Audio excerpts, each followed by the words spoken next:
It's been 12 months since a quill. However, I attended several universities because I was on active duty at the time. And following your undergraduate, where did you go? From there, I went and completed my tour on active duty. I went into work in the field and eventually then did my master's in computer forensics from George Mason University. So when about was it that you received your master's in computer forensics from George Mason? I received my master's, I believe, 2014. He is a dirty Boston lawyer, and his arguments are lame. He's trying to squash all of our experts, as he has no case to claim. He should have won an Oscar medal to convince the court he's sane. He can lie without a conscience and keep that smirk upon his face.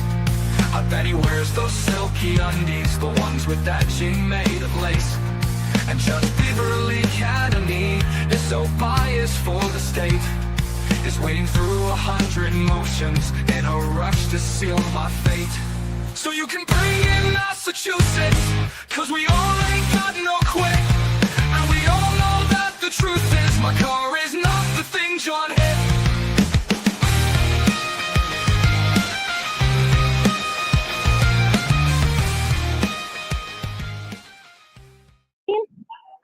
And as far as, you mentioned that you had started working a little bit post-military, but before going to grad school, is that right? Correct. I started working in digital forensics in 2010. And where did you begin when you started working in 2010? I was a contractor for a company called American Systems, working at the Terrorist Explosive Device Analytical Center, called TDAC. And following, sort of going forward to when you received your graduate degree, if you could speak a little bit about your work history since then. Sure. So I continued to work at TDAC while I had completed my degree. That was doing digital forensic analysis on phones that were connected to improvised explosive devices. So most of the phones I received was post-blast, and I would recover data from that and analyze that. From there, once I had completed my degree, I went and worked in the regular private sector. I worked for Ernst & Young, now called EY. There I was one of their mobile forensics experts, working a variety of cases, everything from insider threat and insider trading. Then I really missed doing more public service work. So I left to go to the National Media Exploitation Center, which is I work there as a contractor under a company called Basis Technology. That organization supports 22 government agencies in the intelligence community, supporting the things that are either the highest priority or the things that other organizations can't support. So we were the center of excellence for the U.S. government in mobile exploitation, and I ran that team there. Yeah. And then from there, I can go from there. From there, I went and became the director of forensics for Magnet Forensics, which is a company that develops tools for digital forensics. So there I was in a position where I did a large amount of research into new artifacts, unsupported access to devices, etc. I was there for 5 years before starting my own firm. And then what did you, no. I'm sorry, let me start again. As far as what, if any, teaching experience in relation to this? That is an excellent question. I've actually been an adjunct professor at George Mason University since 2016. I've taught 20 terms in their graduate program. I teach the mobile forensic analysis course in their digital forensics master's program. In addition to your work and your teaching and all your training, are there any professional organizations related to your field that you're a member of? Actually, several. I am a member of the Organizational Scientific Area Committee on Digital Evidence, which is a part of NIST, the National Institute of Science Technology. I am a member of the Scientific Working Group on Digital Evidence, also called SWIGDE. I am the chair of a project called DFIR Review that does peer review of academic work that's done by practitioners in the form of blogs. I've been chairing that project since 2018, when it started, with our first publications in 2019. I am the first VP at the International Executive Committee level of the High Tech Crime Investigation Association, also called HTCIA, which I've been a member of since 2012. And I will ascend to, I've been elected, I'll ascend to president next September. I am also, I do a lot of volunteer work.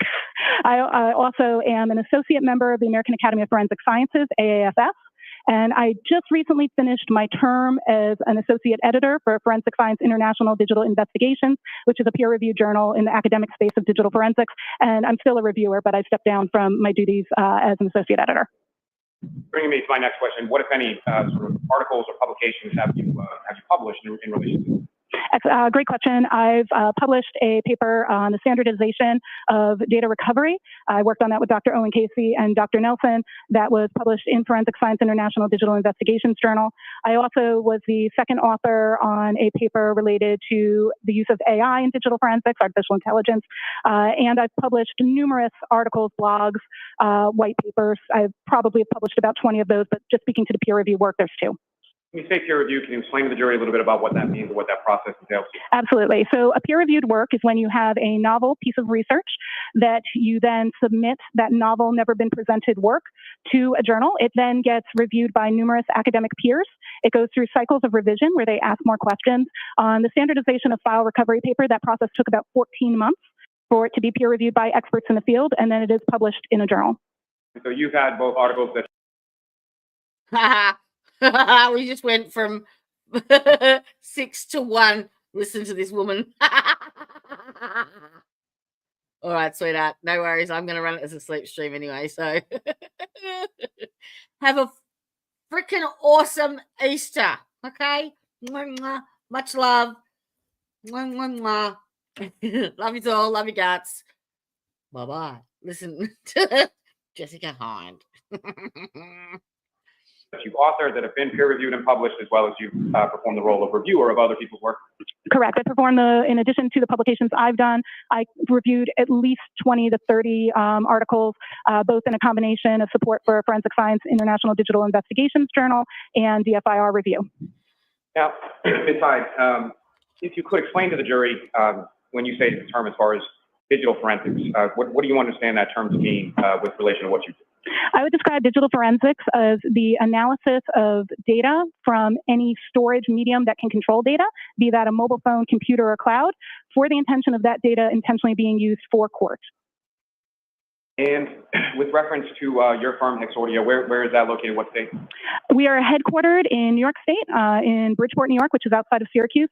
We also have an office location in the DC metro area in Tyson's Corner, but we have employees in 6 states. And with respect to your duties and responsibilities in regards to your firm, what is it that you do? Great question. So I do perform digital forensic analysis on cases. I currently work on 2 U.S. government contracts supporting 1 digital forensic analysis and 2 novel research and exploitation of mobile devices. So I'm named personnel on 2 contracts, and then I manage another 3. I also develop training for mobile forensics. My courses have been taken by people all over the country, and HYDE also delivers that training. I also do research and presentations for journals, conferences, et cetera. So a combination of casework, education, and research. Now, Ms. Hyde, if I could turn your attention to May of 2023. At some point during that month, were you contacted by the Norfolk District Attorney's Office in relation to this case? Yes, on May 4th, I was contacted by Detective Tully via our website about this case.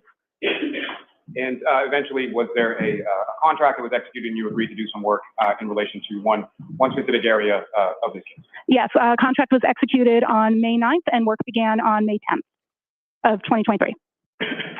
And as far as the specific information in relation to this case, what was it that you looked at? Let me start by saying, what was it that you were asked to look at? I was asked to look at 2 specific Google search terms that took place on January 29th. And with regard to the information that was provided, and we'll get to that in a moment, but with respect to the question that was asked, was it a question that was posed, or were you asked to find some sort of specific response? I was asked to look at the timelines and timestamps related to those Google searches. Now, with regard to what, if anything, was then provided to you, or what, if anything, did you review in the course of your analysis?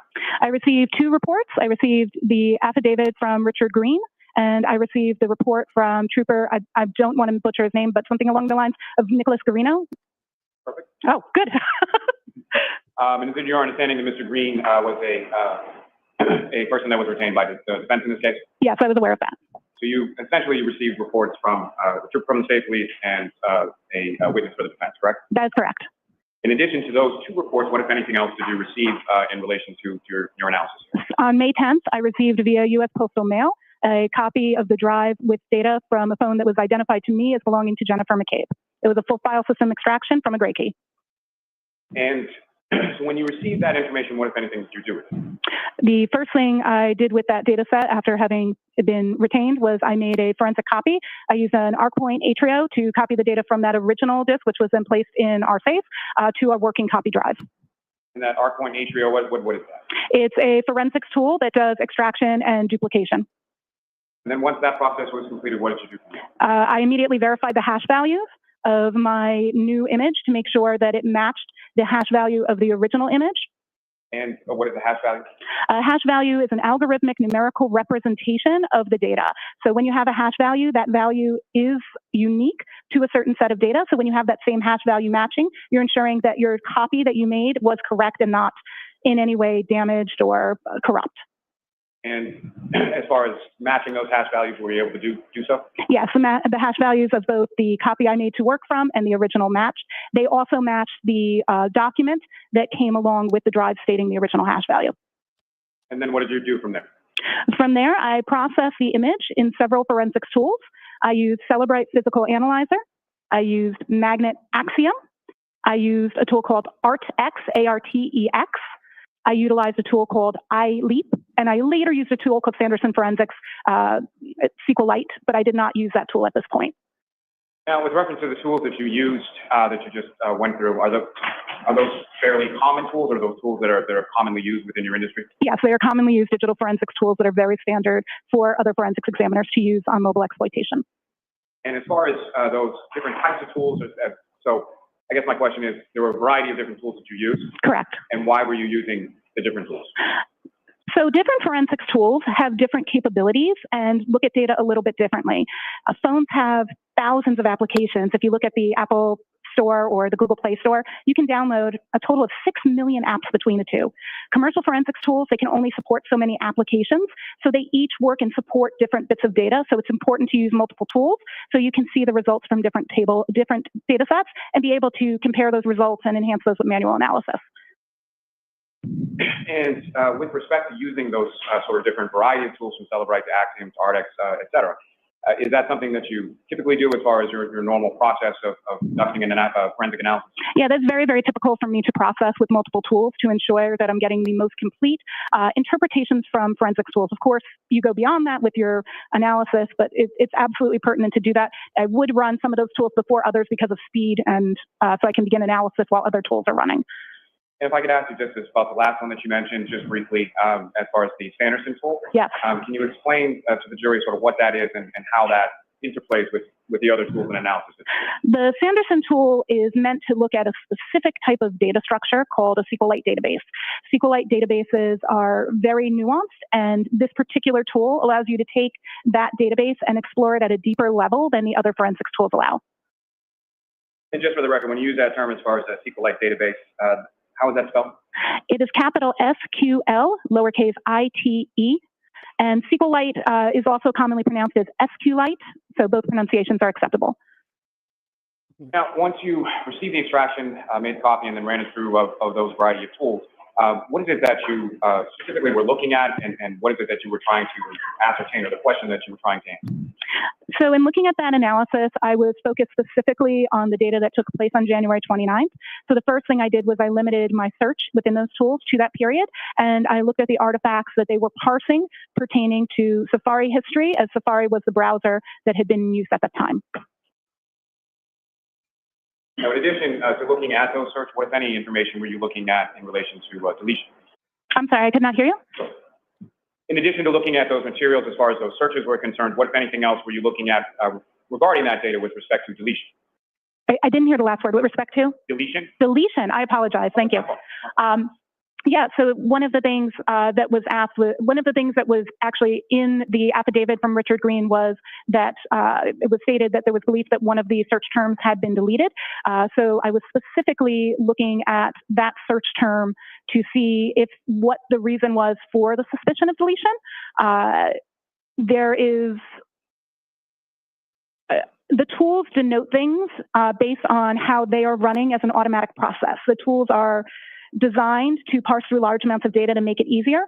So the tools will often flag certain data as recovered. And sometimes there is confusion between what recovery and deletion means. That actually was the subject of the paper I referenced earlier that I co-authored. And the tools are sometimes misinterpreted that that statement of recovery means deletion. So I was exploring that. Now, you mentioned specifically there were two searches of interest that you were exploring. Is that correct? That is correct. And what were those two searches, and what, if any, information did you have in relation to them? I had the information from the two reports that had been written in terms of what they found. And the two search terms, one was HOS, H-O-S, long to die in cold, and the other one was how long T-I, die in C-L-K-D. And what, if any, information from your, starting, if you could, sort of walk the jury through as far as your analysis, what you first observed, and what your analysis consisted of as it evolved? Absolutely. So when I first looked at it, some of the tools surfaced the data from a specific storage called the, I'll just make sure I get the entire path for you, com.apple.mobile Safari plist. It is very common in mobile devices for it to look like a reverse domain name. Like you normally would go to a site like CNN.com.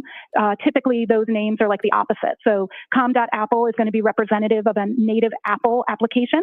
So this particular plist was related to that. A plist is, or called a property list, is a data structure that's unique to Apple devices. And there is data pertaining to Google search, not just Google searches, search history that's stored there. There's also, I found evidence of the search terms in Knowledge CDB. The Knowledge C database is an Apple database that is meant to store information about users so it can determine future functionality, what you're looking for, et cetera. So that's the Knowledge CDB. It's more of a system level artifact. And then there was also, and these were the observed search terms, and most of the tools picked up both of those search terms in there. Not all tools did pick up the one that was from the wall, which was the instance of Hoslong to die in cold. That's how I'm pronouncing the HOS. If you would like me to clarify it a different way, that's fine. That particular search term was recovered from a SQLite database, the one I later explored, and Celebrite specifically demonstrated and showed that particular search term as a suspended state tab. And that's a really intricate artifact whenever we're ready to explore that. That is the one that was marked as recovered. So those were my initial findings, just looking at what the automated tools parse. However, Celebrite was the tool that found that particular search term. Oh. Now, you used a term in there as far as a wall or a write-ahead log file. Is that correct? That is correct. Can you please explain to the jury what your understanding of that term is based on your training experience? Absolutely. This is a really interesting data structure, the way it works. So the way SQLite databases work is the data before being committed to the database, which is almost like an Excel spreadsheet if you think about that. Each table is like a page on an Excel spreadsheet. The data before going there goes kind of to almost like a text file, like if you were to have a doc, of writing all the changes that need to happen to that Excel spreadsheet. And they're not made to that spreadsheet until it closes. So what happens is as you're doing things, either adding a website by searching for it, or closing a tab or deleting a text message in a SQLite database in general, both things you add are written to that text document or things you delete. So they all hang out there together. So it's any changes that are going to be made since you started using that application until it's closed, then they change there and then it reopens. So to make an analogy, if you're in a restaurant and you order some food, the food being the data, and you at the table being the table that the data is going to. When you request that data and you say, I'm adding it, it goes to the area where the waiter or waitress or server is going to grab it from, right? That warming station.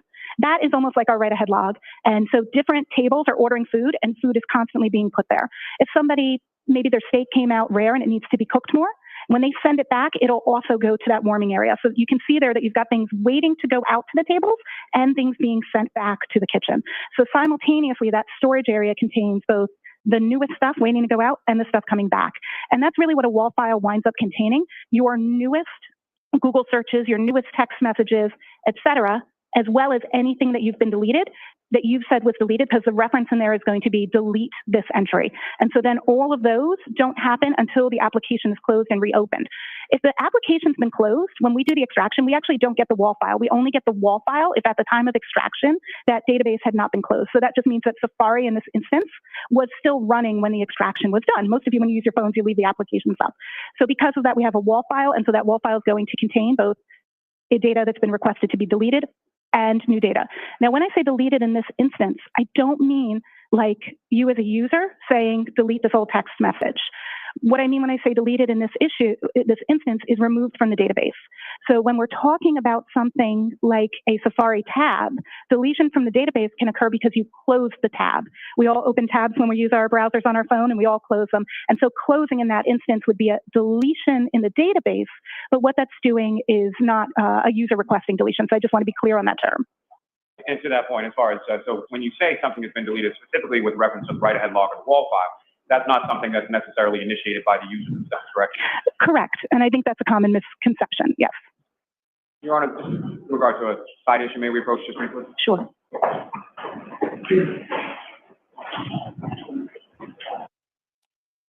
I've never heard of that, Teresia. Biofreeze. I'm tipping it's like an ice spray or something. I might have to look that up. Would be a reference to data that's too large to store in the database, so it would be elsewhere. So that would be if your text message included, let's say, a picture or a video.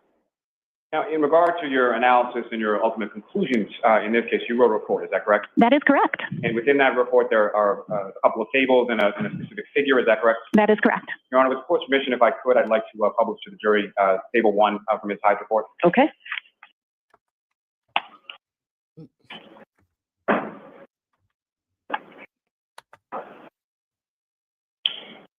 Ms. Hyde, do you have a copy of your report with you as well? I do. Your Honor, with the court's permission, just because I fear it may be a little difficult to see from where she's seated, if she could refer to the table in her Sure. report. Thank you.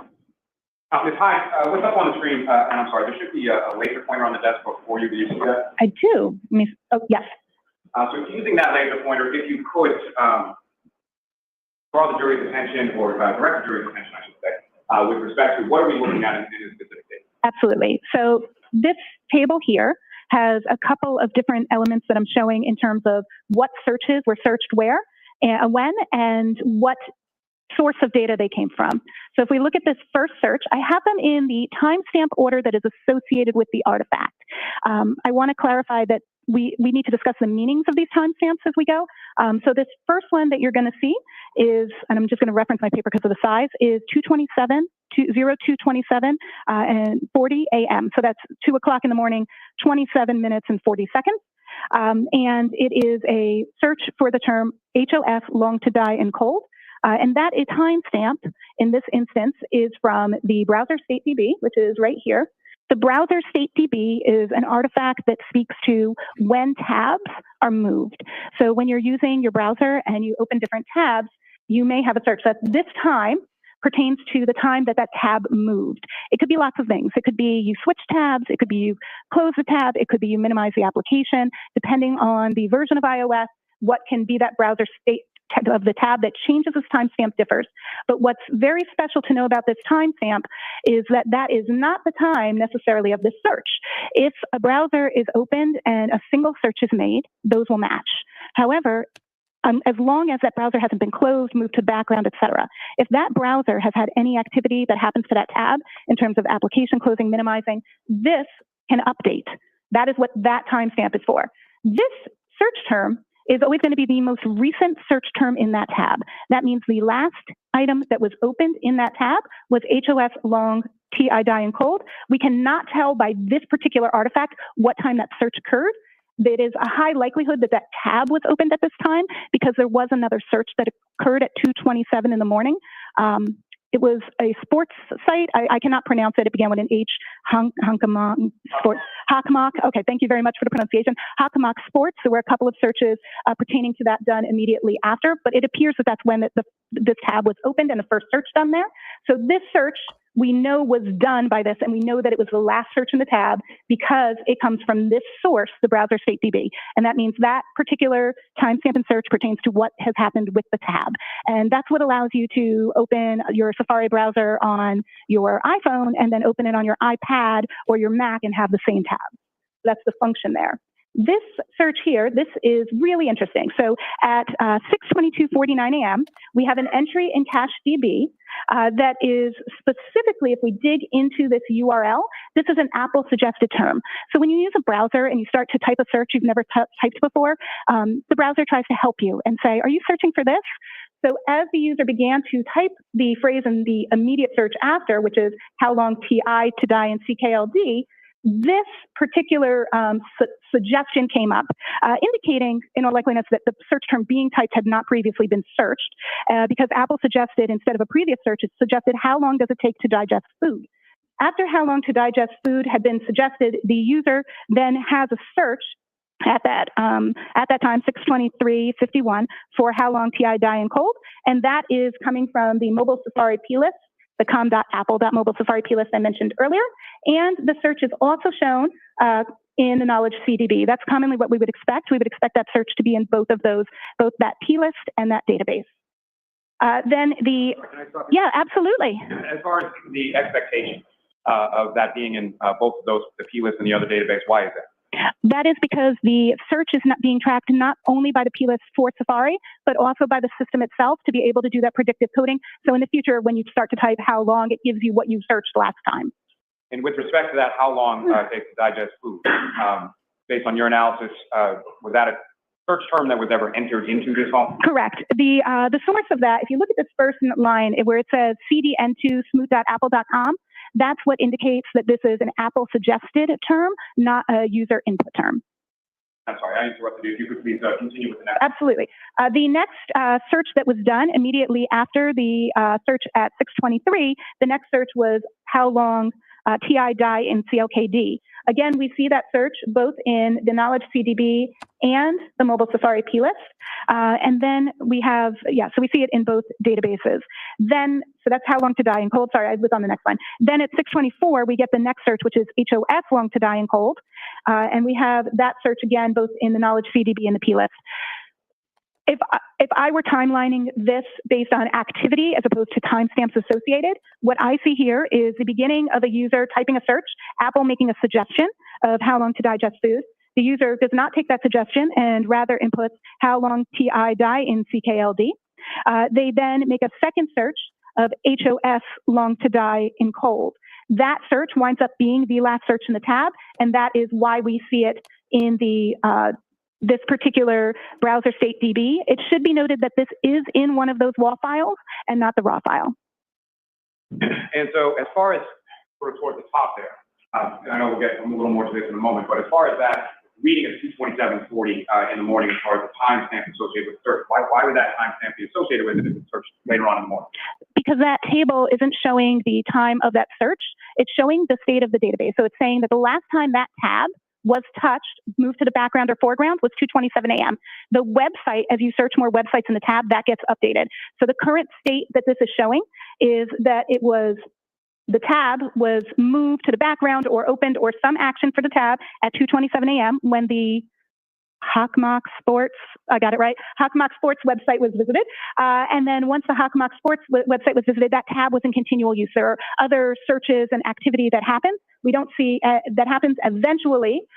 This search gets made at 6:23 a.m., this search at 6:24 a.m. That winds up being the last search in the tab. And because it's the last search in the tab, that's what the final update is and the final status. So when you say last search in the tab in reference to time, in reference to what time specifically? I'm sorry, I don't understand the question. That question, let me rephrase. So as far as the 2:27 tab is closed, and then another search done at 6:23, is that correct? 2:27 isn't necessarily when the time when the tab was closed. That's in my report. I say that it's undetermined because there's a lot of things that can cause that timestamp to be there, including tab being moved, tab being minimized. I don't know exactly what caused the tab to get that particular entry, but it is not, that timestamp is not indicative of the time of the search or any URL that's visited there. That time is indicative of movement of the tab, and the search is the most recent search. So they update at different times. So I guess my question is, as far as from what your analysis is here, is there any use of that tab between, or is there any evidence or artifact of use of that tab between the 2:27 timestamp and the 6:23 timestamp? So the fact that that timestamp exists at 2:27, combined with the fact that the only existence of this search is at 6:24, means that yes, that particular tab was used after 2:27 when the Hawkmock Sports was searched. I apologize for not being familiar with that name. That's absolutely fine. Now, if I could ask you at this point, as you had talked about one in particular database having sort of an intricate artifact, if you could remind the jury what that is, and if you could explain that. So the artifact that needed a little bit more explanation and digging was this browser state tab. And that's because if you look at the end of this file name, you'll see it's a db-wall. That means it wasn't in the regular database. It was in the write-ahead log. And to Celebrate's credit, that tool actually parsed the write-ahead log and displayed it where the other tools did not. If you remember before, we talked about write-ahead logs, and we talked about the fact that they can contain data that is both removed from a database and data that's not yet to be committed.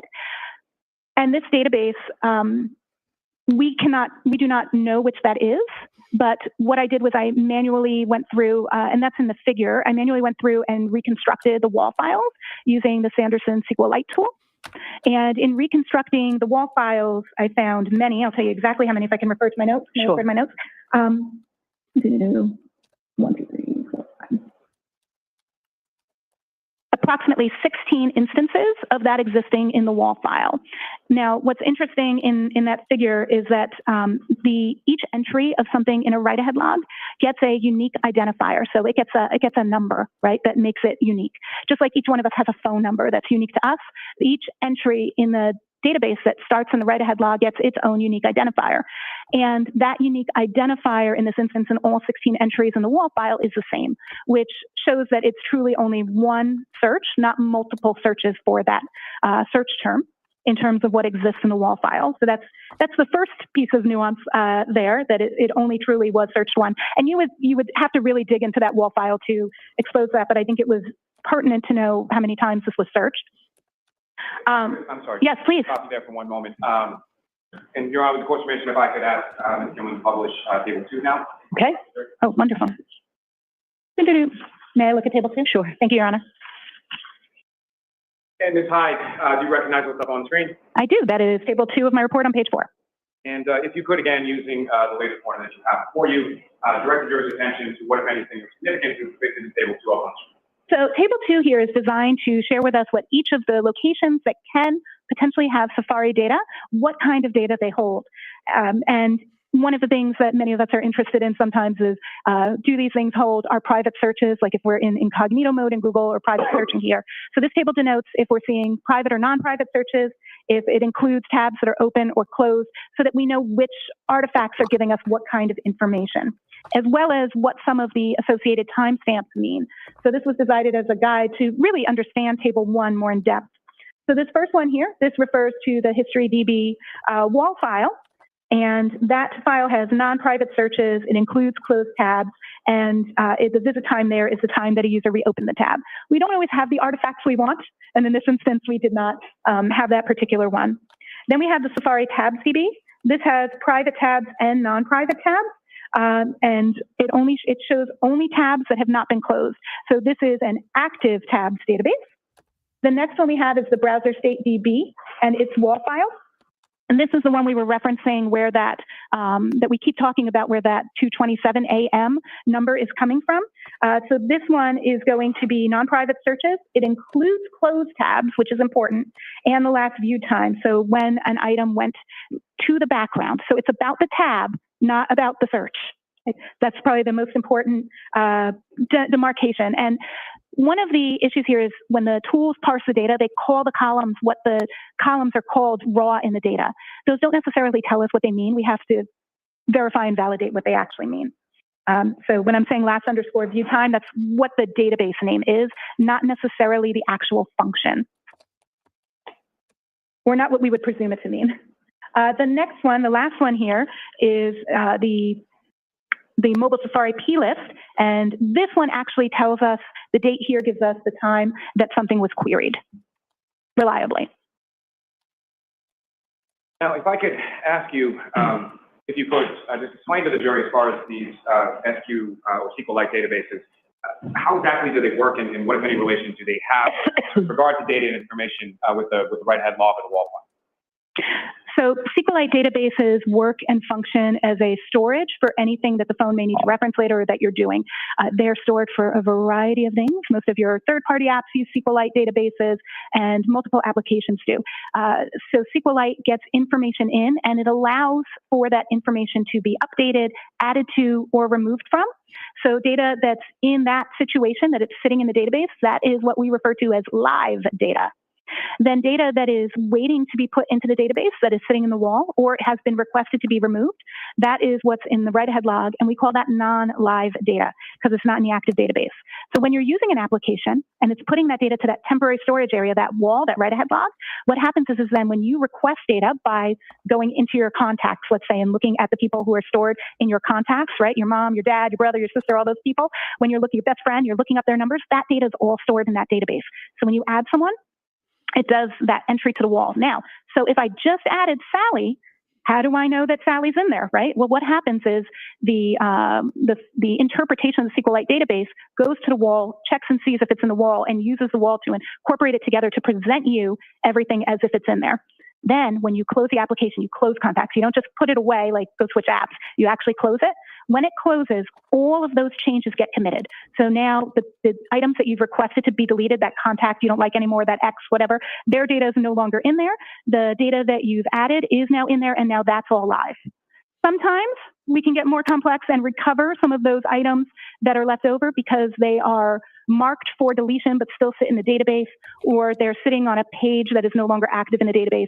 So there's a lot of places that we can recover data from in addition to the wall that exists in the database after something has happened, but that isn't pertinent to this particular use case. Now, as far as that sort of interplay between the SQLite database and the wall, what if any sort of, as a forensic examiner, what if any sort of complexities arise out of it? Oh, one of the biggest complexities is the assumption that because data exists in the write-ahead log, that a user took an action to delete it. When I teach at the university, when I peer review my colleagues' reports, this is one of the most common mistakes I see. And it's really because some of the forensics tools to indicate that the file has been recovered, they put a big X on it. And that was actually a big subject of that standardization of file recovery paper I referenced earlier. And it speaks about all kinds of files, but actually has a special section on SQLite, specifically because that nuance is often missed by examiners. Now, in reference to that being marked as deleted or misinterpreted as deleted by a user, is there a specific tool of the tools that you mentioned before, as far as Celebrite versus Axiom versus that has that information that others may not? So Celebrite and Magnet Axiom, both Celebrite Physical Analyzer and Magnet Axiom, both have file system viewers that then have SQLite database viewers. I would say that those SQLite database viewers have more of a basic function in terms of looking at data in the live database. They don't allow for deep analysis of the write-ahead logs, which is why in my analysis I use the specialized Sanderson forensic browser for SQLite. And so when you see something like that in a Celebrite abstraction, is there what, if any, further analysis do you do to sort of look behind it? Absolutely. Anytime I see an entry marked as recovered, and I'll use the term recovered instead of deleted, by Celebrite, and the source is a write-ahead log, I would go and begin reconstruction of the write-ahead logs using Sanderson's forensics tool to get to the meat of, is this something that it has been deleted, or is this something that has yet to be written to the database? You can often see remnants of that based on how many unique entries there are of it. What the other thing we do is, so I mentioned that when we have the wall file, it hasn't been applied. So if I take the SQLite database and the wall file out, and I make another copy of them, so I've got one copy I'm looking at Sanderson, and I take another copy and I actually open it, what's cool is it does the commits. So then I have a copy of the database that actually has all those changes. So I now know if the entry was deleted by just comparing the two. So I can do that analysis by basically making the database think it was reopened, by reopening it with a non-forensics tool in that instance, just to see what it would look like in real life. And then I can look at the difference between the two and determine if something was marked for deletion or addition. Now, are there different reasons from your training, your experience, and your knowledge of these systems? Is there different reasons for why it's your conclusion that that particular search or those search terms were not deleted by the user specifically? Yeah, well, there's a couple of reasons. First, the way tabs work from a functional perspective, you can close a tab, but there's not really a user deletion function for the tab. And there was no evidence of other deletion, if that makes sense. It doesn't make sense that the term was, I don't see evidence that the term was searched prior to that 624 time. So since the term wasn't searched prior to that 0624 time, the existence of the tab being closed would not mean that that search was deleted, because then it would be evident in the other databases pertaining to the actual search, not the databases pertaining to the state of the tab. Is there a possibility that the tab was closed? Absolutely, but that is not a deletion. Secondly, an existence in the WAL file, as we mentioned, could be that it's something new, not something that was deleted. So just its mere existence in the WAL file doesn't mean it's deleted. I should say that that same X in the tools, you have to check the file because it could be from a free list or a free page, in which case, I know we didn't go into those details, nuance of SQLite databases that actually doesn't pertain to this deleted item. So there's other places where we would expect potential recovery, not necessary in this instance. And you can have something that's in a WAL file and deleted without being in those other locations. Just stating that its existence in a WAL file itself doesn't mean deletion, but there are other SQLite things that would clearly indicate deletion that aren't applicable to this particular search. Now, Your Honor, with the court's permission, if I could ask Ms. Gilman to publish figure 1 from the HYDE report. Thank you, Your Honor. And again, Ms. HYDE, you recognize what's up on the screen? Yes, this is figure 1. This is a direct screen capture from Sanderson's tool from the browser StateDB, limited to the Haas long to die in cold search. If you could, using that laser pointer, again, direct your attention to what, if anything, significant or of note that you observed in using the Sanderson tool that's depicted in figure 1. Absolutely. So all of the searches are the exact same term. And here we have the order index. And here we have that last view time. And by looking at the last view time, which is the raw title of that artifact for the timestamp we were looking at, these are identical. This, and more importantly, are even the actual UUID for these are identical, which is right here. Now the offsets are different, and what that means is that this is just appearing several times in the write-ahead log. It has moved as the database has moved data through the write-ahead log to different positions, but has in every instance the same unique identifier, meaning that all of these entries are the same entry, just shown multiple times in the same database. And to that point, as far as the multiple times that it's listed within there, what, if any, relationship does that have to how many times it was actually searched by a user? Well, that UID shows that in this particular instance that it existed once in the last time in the tab, because this artifact does not tell us how many times something was searched by the user. This artifact is limited just to the tab. We would look at the mobile Safari plist, which has one entry for this timestamp, or knowledge CDB, which also only has one entry for this search. Those two locations are where we would determine how many times it had been searched, as opposed to this location, which could tell us that if there were multiple entries, but there is only one. But since this is limited to just the last search that's showing in a tab, it isn't a good source to say how many times was it searched, just not this particular artifact. But from other artifacts, you were able to determine that? Absolutely, you can determine that from both mobile Safari plist and knowledge CDB. And I'm sorry, I jumped in there just as far as turning your attention back to figure 1. What, if anything, else of significance do you know in that? That's really what's of significance, is that it is the same entry there multiple times, and we can tell by the unique identifier that it is the exact same entry also. And it's, although it's the same search term and the same timestamp, it's only one instance of it, just it's stored in the database multiple times at multiple offsets. Now, from the timestamp associated with that depicted in this figure, what, if anything, can you say as to the, or what, if anything, were you able to conclude from your analysis as to the time that the website was viewed? Well, I guess I should really clearly, for people who may not be familiar, that doesn't look like a normal time, right? That's because this is an Apple WebKit timestamp, so we actually convert it to a regular time. But when you look at this number raw, you can actually see that it's consistent throughout, even though you don't know what it is. But if we put it into a decoder, this particular timestamp is where we're getting January 29th, 2022 at 02:47 a.m.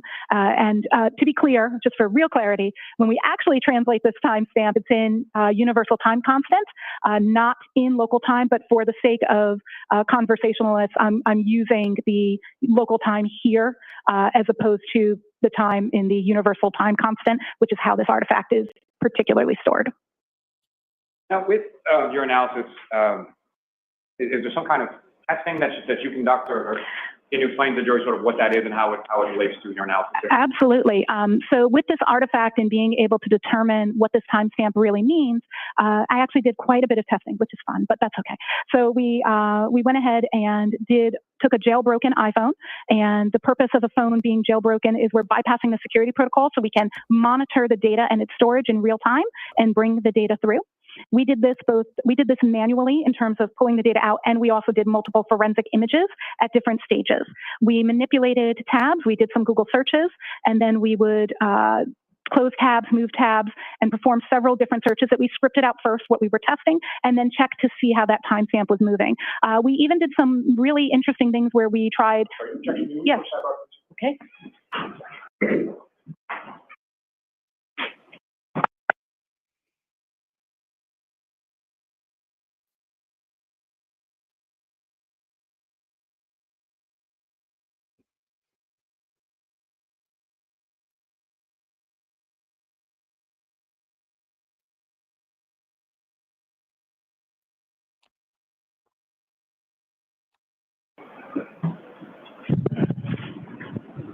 Ms. Hyde, I'm sorry. So you had, I think when you were talking about some of the testing that you had conducted, you used the term lead. There are other individuals that worked on this particular assignment? I had somebody peer review and test my testing. So they didn't work on the case, but as I was testing, one of my team members just validated that I was following my test plan. That's just normal practice that we use peer review. So the testing that you were testifying about is testing that you... I conducted, correct. But I had peer review by my team member on the script I had made to do my testing. So, and I use when I do testing, I'm following the NIST guidelines for data set generation and testing that's outlined by OSAC, which ironically, I should disclose I'm a co-author on. And then, if you could, I'm sorry, Ms. Hyde, just continue as far as your testing. Absolutely. Yeah, so then populated the device, and looked at all of the different data that came back from the different states while it was jailbroken, and the changes that happened. What I was saying was interesting is then tied it to a Mac, and saw how the browser state changed if we changed the browser and the tab on a Mac and how that would affect it. And because we could see the differences, and by we, I mean that I had my testing peer reviewed, because I could see the differences of what the data looked like when I was altering it both in the Mac and on the phone, I was getting differences in those timestamps in those different conditions. So in other words, I could get a timestamp that showed in the browser state DB that was earlier than the current search by a variety of means, including manipulating the tabs, closing them, opening them, switching which one was in proper view forward, as well as looking at that tab on an external device, including a Mac and an iPad on the same account. Now, throughout the course of your work, I think you alluded to it earlier in your testimony as far as your experience is concerned. You've had occasion to work both as a forensic, forensic extractions, forensic investigator. Yes. As well as working also in research and development, is that correct? Correct. And so from the R&D side, what, if any, role does that play as far as your analysis in general terms and your analysis here when it came to some of the devices or some of the things, the tools that you were implementing? I believe that my experience in research, development, and reverse engineering throughout my career pertaining to artifacts, of course, influences and my analysis processes in terms of wanting to ensure I understand how things work. I think it actually gives me a better understanding in many ways of how data moves through devices, as well as how understanding why the tools parse and represent data the way they do, in terms of the fact that they are presenting the data as they parse it using the proper algorithms to dissect that data and determine what it is based on testing and knowledge. So I think it actually influences in a positive way the depth that I go through in my analysis. You had mentioned earlier in your testimony that you had reviewed both Trooper Greeno's report as well as an affidavit from Mr. Green. Is that correct? Correct. And with regard to the affidavit from Mr. Green, what, if any, issues of significance did you observe in his analysis? In Mr. Green's analysis, there is a conclusion that is drawn that a search occurred at 02:47 a.m. on January 29th, based on the artifact recovered from browser state DB that Celebrite parses. And there are two errors with that.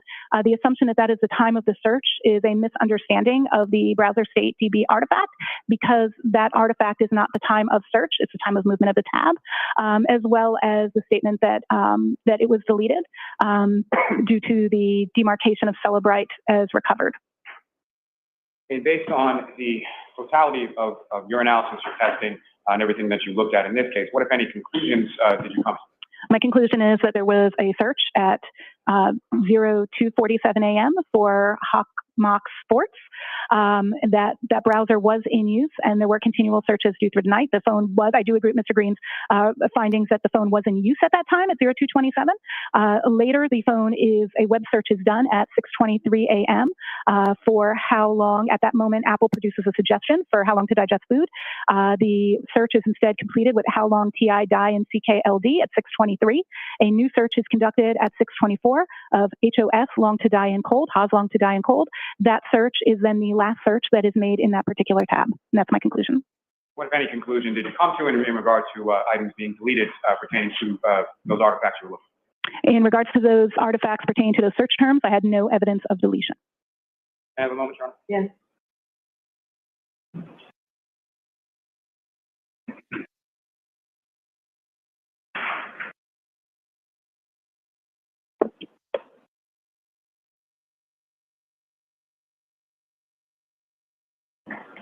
Your Honor, may we approach?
All right, the court, please.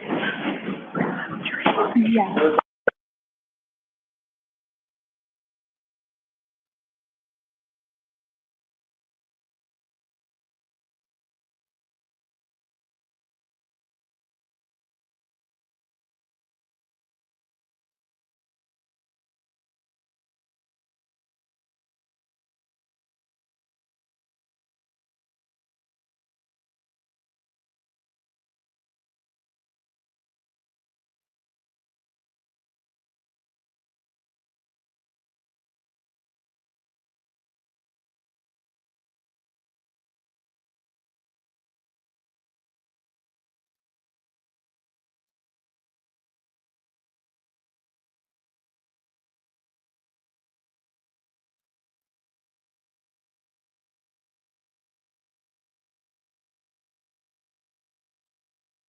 Hmm.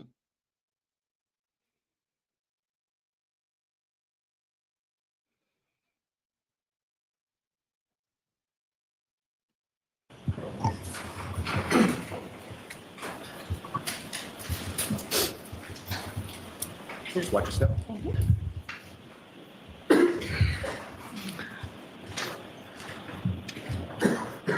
Mr. Lally? Yes, Your Honor. The Commonwealth that seeks to introduce and admit as the next three exhibits, Table 1, Table 2, and Figure 1 from Ms. Hyde's report. Okay. There's no objection, Mr. Nettie. objection, Your Honor. Thank you. Just Table 1, Table 2. I think the order I gave. Thank you.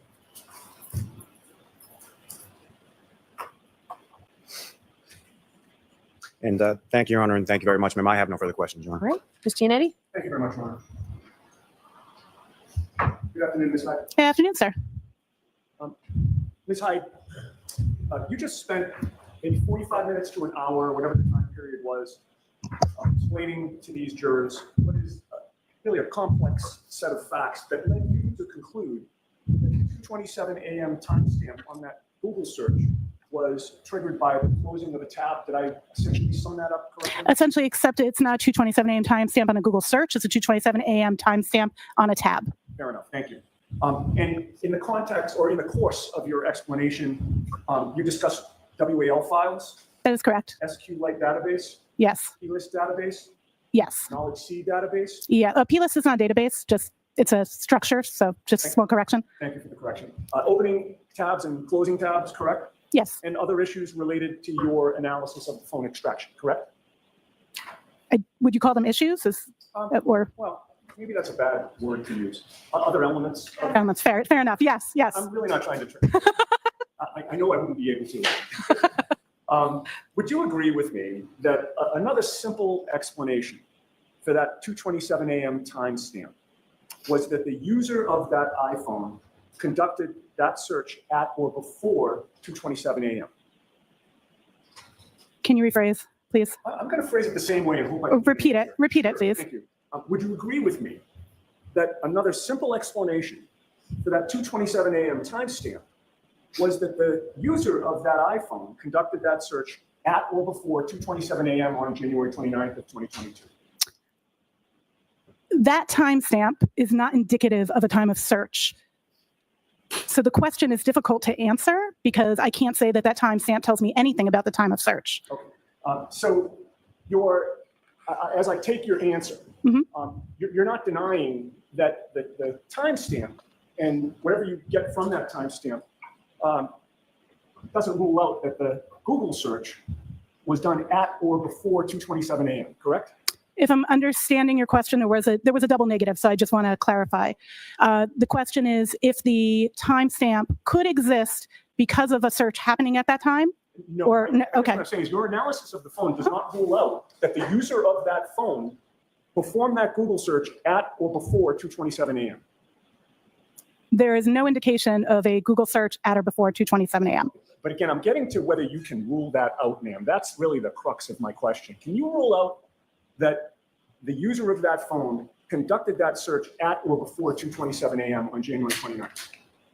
There is a very unlikely possibility based on the fact that there is no evidence that the search occurred before that time. That's just like saying that the user searched for pandas at 2:27 a.m. Could you rule that out? I can't rule out something that doesn't exist. All right. Well, you would agree with me that with regard to your analysis of this phone extraction, you were given very specific instructions in terms of what to look at, correct? Correct. I had a very limited scope in this analysis. And who was it that gave you that limited scope? That scope was relayed to me by Detective Tully. Okay.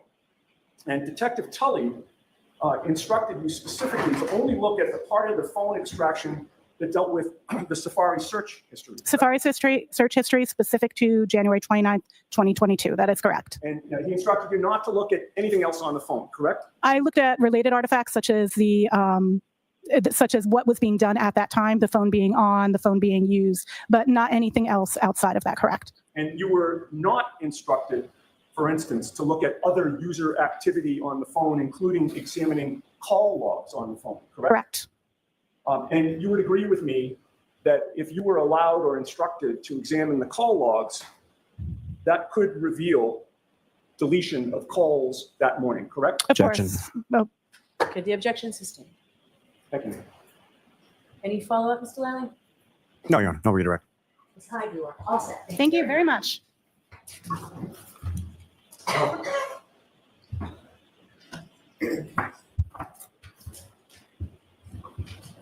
right, Mr. Lally, your next witness. Yes, Your Honor, the Commonwealth would call Trooper Joseph Paul to the stand.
Watch your step for me.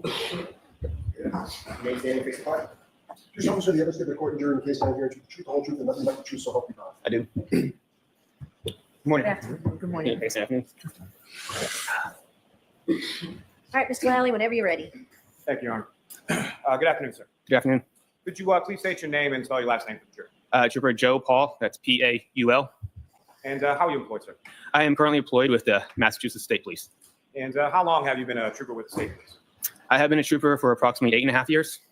And, Or sorry, 12.5 years. I apologize. And where is it that you're currently assigned within the state police? I am currently assigned to our collision analysis and reconstruction section, otherwise known as CARS or Recon. And how long have you had that assignment to the reconstruction of the cars? That one's for about 8.5 years. And with respect to your assignment to that unit, prior to beginning with that unit, let me ask you this first. As far as the cars unit is concerned, about how is that sort of divided up as far as is there certain regions that you would specifically cover? Correct. We have four separate regions across the states. We have Southeast, the Northeast, Central, and the Western. And which of those are you assigned to? I am assigned to the Southeast. And geographically, how much territory are we talking about that the Southeast covers? Anywhere from Boston down to the Cape, Marksville, Nantucket, anywhere southeastern part of Massachusetts. And currently, how many troopers are assigned to this specialized reconstruction unit within your Southeast region? Within our Southeast region, we have, I believe we have 9 now. And is there some kind of on-call system that your unit operates by? Yes. Can you describe that to the jury? So we rotate. So we rotate every day. Our on-call is for 24 hours from 0700 to 0700 the next day. Now, with respect to yourself, upon or prior to you entering into the CARS unit, what, if any, specialized training do you undergo in regard to crash reconstruction? So when I before I got into the unit, I was sent to 3 separate classes. Each class was 40 hours long. So the first class is basic at-scene crash investigation. The next one's advanced crash investigation, and the other one's traffic crash reconstruction. And with each of these trainings that you underwent prior to being assigned to the CARS unit, and some more that we'll talk about in a moment, with respect to each of the trainings that you've been a part of or undergone, is there some sort of certification that you receive in regard to a successful completion of those trainings? Yes, each one has its own certification. Now, with respect to, since you've been working with the CARS unit over the last several years, what, if any, additional specialized training have you received in the area of crash reconstruction? Since I've been on, I've been into probably about 877 hours of education in the units. That's anything from bicycle crash investigation, human factors. I'm currently certified through Berlin for examiner and the technician. I'm a CDR analyst and a CDR technician trainer. Just recently I attended multiple seminars, and most recently I attended a seminar in Houston on EDR data retrieval. Now, among those other trainings that you received, some of those trainings pertain specifically to pedestrian crashes? Correct. And in addition to the training that you received through the state police, what, if any, professional organizations do you belong to in regard to crash reconstruction? Yes, I am currently part of NAPARS, which is the National Professional Accident Reconstruction Section, and I'm also certified through ACTAR, which is the Accreditation Commission for Traffic Accident Reconstruction. Now, if I can focus specifically just for a moment on the ACTAR certification, can you explain to the jury sort of what goes into that, and as far as that certification is concerned, how does one obtain it? Okay, so first thing you do is you got to submit an application to ACTAR to be allowed to take the test. And part of the, you got to tell them how much education you've had, how many crashes you investigated, basically anything within the crash investigation world. And then once they find that you're accepted to take the test, then you got to set a time for the test. We did it as a section throughout our state, and the test is a 2-part test. It's a practical and theory portion of the test. Each part's 4 hours long, and you got to pass both portions to be certified through ACTAR. So there's a written exam and a practical portion of the test as well? Correct. And can you explain to the jury sort of the practical portion? What does that consist of? The practical portion is you basically have to analyze a collision. So they give you a simulated crash, and you have to go through and document the evidence. You have to answer a series of questions based on that specific crash, so where you can find the speeds, the distances, times, and everything else related to that collision. And you successfully completed and received that certification, sir, is that correct? That's correct. And how long ago was it that you first received your ACTAR certification? In 2019. And how long is that sort of in perpetuity, or is there a sort of continuing educational component attached to it? There is a continuing educational component attached to it. The test is it's certified for 5 years, and within those 5 years, you still have to maintain a certain amount of education to reapply for ACTAR again. And with respect to that ACTAR examination, are you familiar with sort of the success rate or the passing rates when it comes to that examination? Correct. And what is it? It's fairly low. I can tell you within my unit at the time I took it, there were probably 20-something of us that took it, and only 3 of us passed it at the time. Yeah, that's not a very high pass rate. Now, over the course, let me ask you this: when you first sort of enter into the CARS units, are you just sort of you go through the training and then you are on call and get sent out on the road by yourself, or how does that work? No, you first get initially signed to a field training officer, and then at that point you shadow the field training officer to various crashes. And is there any sort of set time period for how long that shadowing process goes on for? It's not really a set time. It's more based on experience, on how many crashes you go to and how much experience you have in the field. And then they basically, well, if they feel like if you're deemed qualified, then they'll send you on the road on your own. And over the course of your years within the CARS or the reconstruction unit, approximately how many crashes have you responded to and investigated? As of now, I've been to approximately 196 crashes, and I've probably assisted on another 100, 150 crashes. And of those, of all those crashes that you've responded to, investigated, if you know percentage-wise or number-wise, approximately how many of those have been crashes involving pedestrians? I know I've been to approximately 55 pedestrian crashes, and I've assisted others on pedestrian crashes also. So I mean, 55 out of 196. Now, with respect, if I could turn your attention to January 29th, 2022. Do you recall that date? I do. And at some point over the course of that date, were you contacted by somebody in regards to a pedestrian collision that occurred, in the town of Canton? I was. And do you recall who was it that first reached out, or how did you first become aware of this? My sergeant, Sergeant Brian Mahoney, was the one who called me at the time. And initially, as far as your involvement was concerned, what was your understanding as the initial request for your involvement? My initial request was to image the airbag control module, do inspection, test the vehicle, and map the scene out. Now, you've used that term a couple of times, and if I could just ask you to explain it a bit for the jury. When you say an airbag control module or an ACM, what is that, and what do you understand that term to mean in the context of crash reconstruction? The ACM is the module in a car that controls the airbags and the seatbelt retentioners. And what you were referencing before, as far as being a CDR, having taken CDR trainings and being a CDR instructor, what, if any, relationship does the CDR have to ACM? CDR is just a crash data retrieval software. It's the software that we use to image or download an airbag control module. And can you explain to the jury sort of the process of physically sort of how that's done, as far as what are you doing to the vehicle in order to download that information? Yes. There are 2 ways really to download a vehicle. It's either one is direct to module, or just direct to the vehicle through the DLC port or the diagnostic link connector. The direct to module, we don't use the direct to module if a vehicle had no power. Then we would have to go directly find the module inside the vehicle and go right to that specific module. But if the car has power, we would go direct to the DLC port, which is the same port that you see when you're like a technician would do the diagnostics on a car. They would plug underneath the steering wheel, and then we'll get there, extract the information from there. Now, once that information is extracted, what, if any, training have you received in regard to reading or interpreting the data that's extracted from?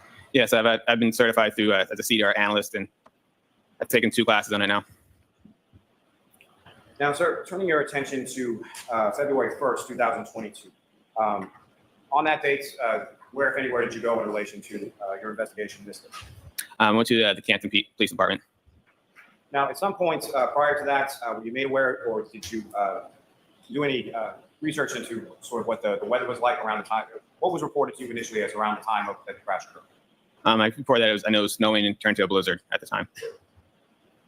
Now, initially on February 1st, 2022, where did you go?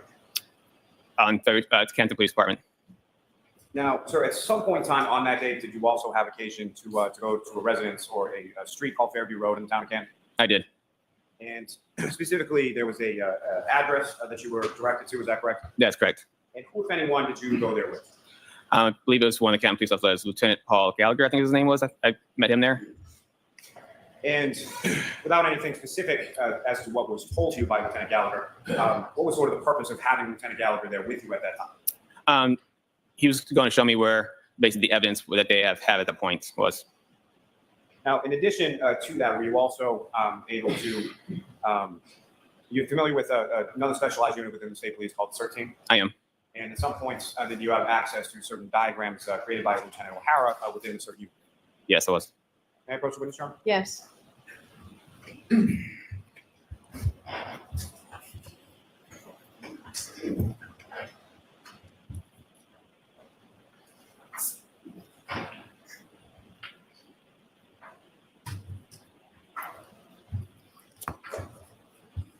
I'm going to show you what's been marked as Exhibit 135 and 136. Actually, just review that before we finish. I'm sorry, Mr. Jackson. That's okay. You recognize those, sir? I do. And, Your Honor, with the court's permission, if I could just publish that briefly to the jury. Okay. Ms. Gilman, if I could actually have Exhibit 136.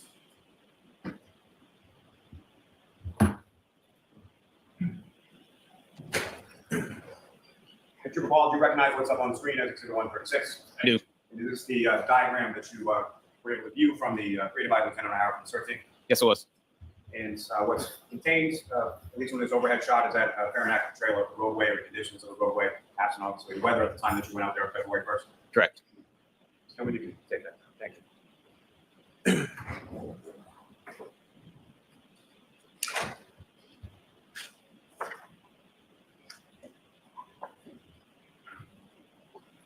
So, forgive me, Your Honor, if I could just have 1 second. Sure.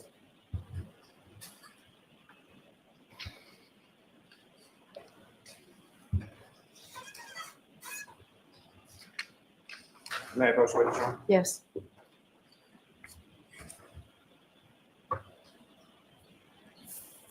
So I'm going to retrieve that from you. I'm going to put 2 other photographs before you after they just look at those. I'll come and finish.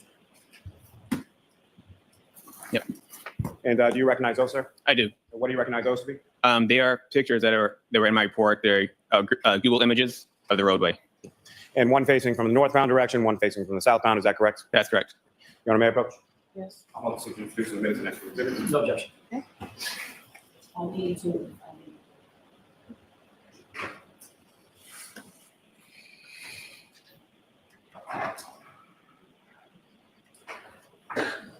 And Your Honor, with the court's permission, if I could just publish these first return to the witness and then publish the brief. Yes.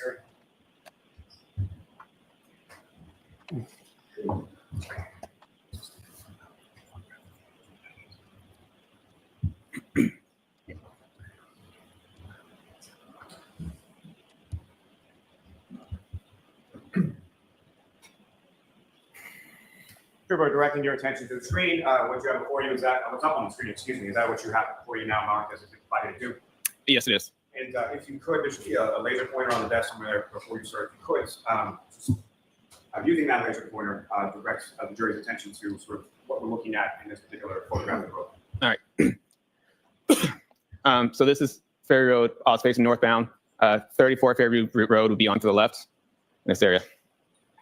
Now, with regard to the roadway, when you went there, what if any observations or what if anything did you note about sort of the roadway surface or markings on the roadway or the general overall condition of the road? The roadway was,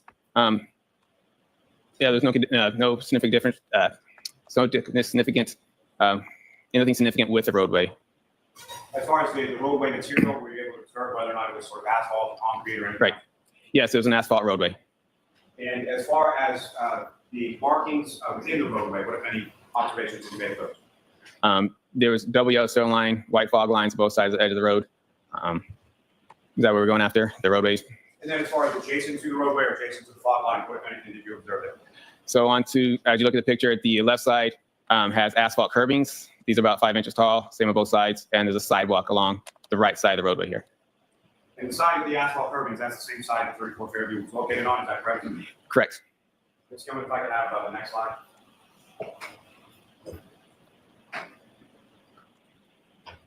And Trooper Paul, if I could direct your attention to the next exhibit for you, I think it's 583. And again, sir, what's up on the screen, is that what you have before you was 583? Yes, it is. And if you could, again, using the laser pointer, just briefly direct the jury's attention to what, if anything, you note as far as from this perspective. All right. Yeah, so this is the southbound. 34 Fairview would be on the right side here. Ms. Gilman, you can take that. Can I approach this to retrieve, Your Honor? Yes.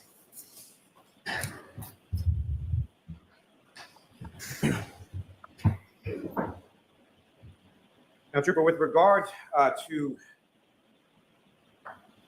With regard to the roadway, as far as Fairview Road, what, if anything, did you note in regard to postings regarding the speed limit on that particular roadway? Yes, the posting for the speed limit is 30 miles per hour. At this area, it's only posted 30 miles per hour for northbound operators, and I believe it was like 19 Fairview Road is posted in front of. For the southbound operators, it was not posted. And so for a northbound operator, that would again be someone where the residents of 34 Fairview Road will be on the left-hand side of the road. Is that correct? That's correct. And with regard to the width of the lanes, or what, if any, measurements did you take in regard to the lanes or the roadway itself? Yeah, each travel lane was approximately 12 feet, and the overall width was approximately 27 feet. Now, as far as measurements being conducted with regard to the scene, what, if anything, did you use or employ to make those measurements, or what, if any, devices? Yes, I mapped the scene with it's called a Leica GNSS GPS total station, and also used a drone. That's a UAS, is that correct? Correct. The drone, I mean? Yes. And with regard to each of those, as far as the GPS mapping and the drone, have you received any sort of specialized training in regard to employment of each of those tools? Yes, I have been certified to use the Leica, and I've also have a Part 107 license for the drone. Now, as far as starting with the Leica or the GPS, if you could explain to the jury sort of what that is and how you use that device in order to, as you termed it, maps. Yes, it's essentially what surveyors would use to make roadways. It uses satellites and GPS data plus cell phone data to make marks on the roadway, or actually not marks, but just mark points in the roadway that are within millimeters of the device.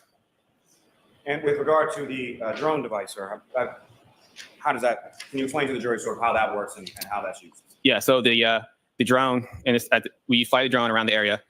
We set it to set up a grid pattern to fly around the scene. And while it's flying this grid pattern, it takes a series of photographs, and these photographs are also GPS marked. So once we get all the photographs in, we throw it into a program, and the program will essentially stitch us all together. And then once we get that picture, we throw it into a diagramming system. And that diagramming system, have you also received training in regard to utilization of that diagramming system? Yes, I have. And the one that you're currently using within the CARS unit, what is that diagramming system or software called? It's IMS 360. And Your Honor, may I approach the witness? Yes.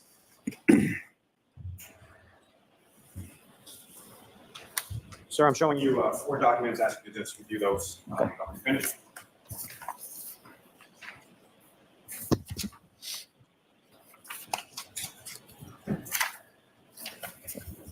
And do you recognize those, sir? I do. And what do you recognize those to be? These are the diagrams that we print out through the program. And the last one is the drone image, is that correct? Yes, they're all drone images. The last one is just one that was put into my diagram, and I labeled it as a drone image. Your Honor, may I approach? Yes. I'm also seeking to introduce the next 4 exhibits. No objection. Okay.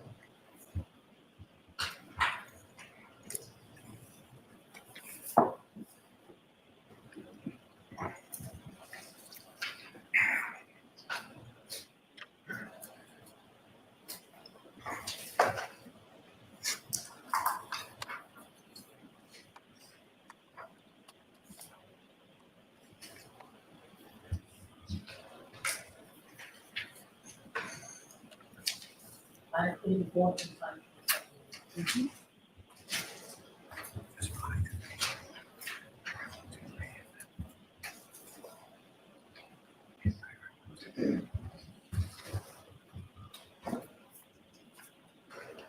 Yes. That's my fault. Thank you very much. Sure. Now, Cooper Paul, are you familiar with the term, well, let me ask you this, in regard to the roadway itself, what, if anything else, beyond sort of lane width and overall width, what, if any, other measurements did you take there? So we took measurements for the evidence. Let me ask it this way, as far as with elevation and incline of the roadway, what, if any, measurements did you take in regard to that?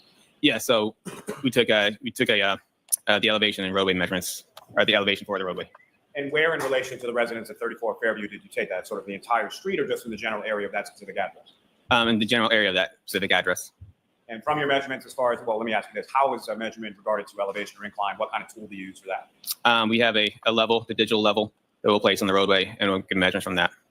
Now, with regard to the measurements that you took of the elevation or the incline in the roadway, anything, or what, if anything, of significance did you find from that? So this roadway had approximately plus or minus 1 to 2 degrees. So nothing significant, is that fair to say? Nothing significant, yes. Now, sir, through your training experience as a crash reconstructionist, are you familiar with the term related to crash reconstruction called roadway evidence? Yes. And can you explain to the jury sort of what your understanding of that term is and what types of things could be termed as roadway evidence? That's roadway evidence is anything that's related to the collision you're investigating at the time. It could be anything from vehicle debris, gouge marks, tire marks, anything that's related to a vehicle or whatever type of crash you are investigating. It could be vehicle or pedestrians. So any sort of anything from either the vehicle or pedestrian as well, is that correct? Correct. So pieces from a vehicle, holding items from a pedestrian, correct? Yes. Now, with respect to both your review of the CERT team diagrams as well as speaking with members of the Canton Police Department, were you able to then plot certain pieces of roadway evidence onto those diagrams that you that I just showed you a few moments ago? Yes, I was. Now, with reference to, you're familiar also through your training and experience when it comes to pedestrian crashes, as far as sort of the physics or kinematics of how pedestrians interact with vehicles in the course of a collision. Yes, I am. Now, I'm going to ask you just a couple of terminology questions when it comes to items that are involved in a collision, sort of simple Newtonian physics, Newton's first law. Can you explain what that is to the jury and sort of how that pertains to any collision between two objects? The first law? Yes. Yeah, that's the when an object stays in motion or stays at rest, will stay at motion or rest until acted upon by an outside force. Now, with respect to, are you familiar also with a crash reconstruction term called final rest? Yes, I am. And are there different derivations of final rest as far as controlled final rest versus uncontrolled final rest? Correct. And can you explain just first to the jury what final rest means in relation to crash reconstruction, and then what, if any, differences there are between a controlled final rest and an uncontrolled final rest? Yes, the final rest is what we use for describe the area where a pedestrian came to stop after the collision. It's immediately after the collision. This is where they first stopped, or a vehicle. Usually after collision, it's where this vehicle first stopped. And a controlled final rest is when an operator actually controls the vehicle to the stop, and as opposed to the uncontrolled final rest is when there is no control. It's usually acted upon by outside forces that will control the vehicle or pedestrian to its final rest.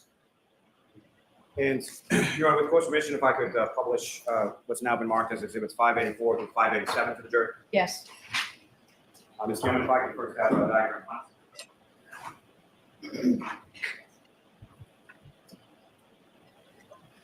And Your Honor, may I approach this to return the exhibits to the witness? Ms. Gilman, if I could ask you to zoom in just a little bit on that. And now, Trooper, what you have up on the screen, is that what you have before you as first in that exhibit? Yes, it is. Now, using the laser before you, if you could, I would ask you to draw the jury's attention or direction to what, if anything, of significance you have noted within this diagram. Okay. Let me use the pointer. Yes. Okay. So in this time, I labeled each part of evidence. So right here would be the pedestrian's final rest, and they're all, since there's so many put together, everything was labeled with a red arrow. That would be point to where the final rest is. Where's the And mission? this is where a glass cup was found. And these are the red and clear plastic pieces. That's where they were found. And the pedestrian shoe was found here. The smaller versions here in the light blue is one's a fire hydrant, the flagpole. This is a label for the street 34, and also the street name Fairview Road here. Now,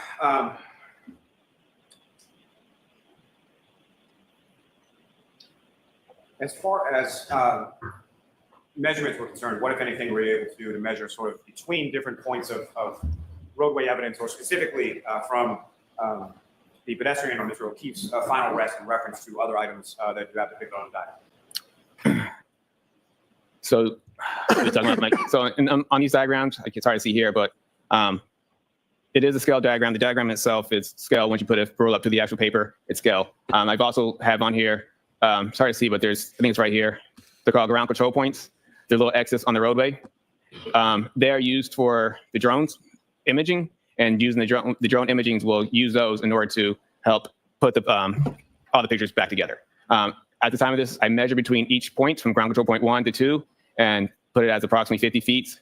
And 2 to 3 is 50 feet and 3 to 4 is 50 feet. So it kind of is a second way to measure off the diagram, and also using the program to measure to different points while using the diagram. And as far as starting with the shoe that you have depicted in this diagram, what was the measurement of the shoe away from Mr. O'Keefe's body? I believe the shoe was approximately, I have my thing, it's approximately 10 feet away. Your Honor, with the court's permission, may the trooper refer to his report just for the specific measurements? Yes.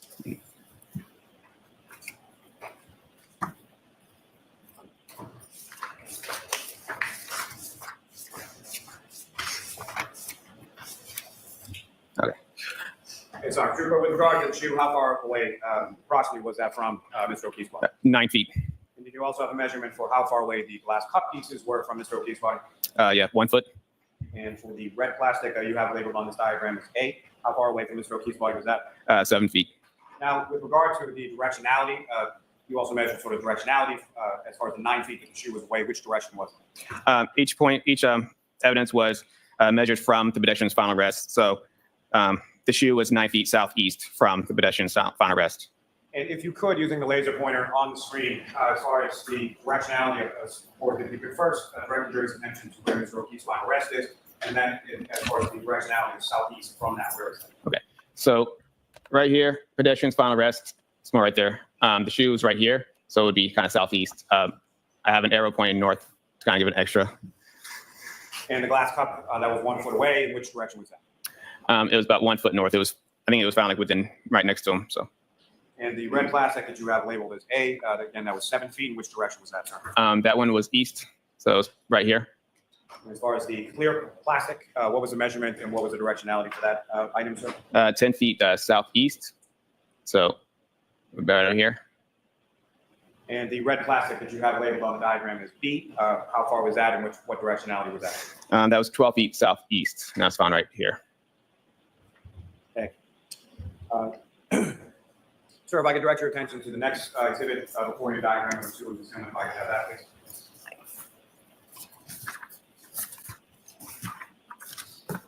Sir, do you recognize what's depicted up on the screen?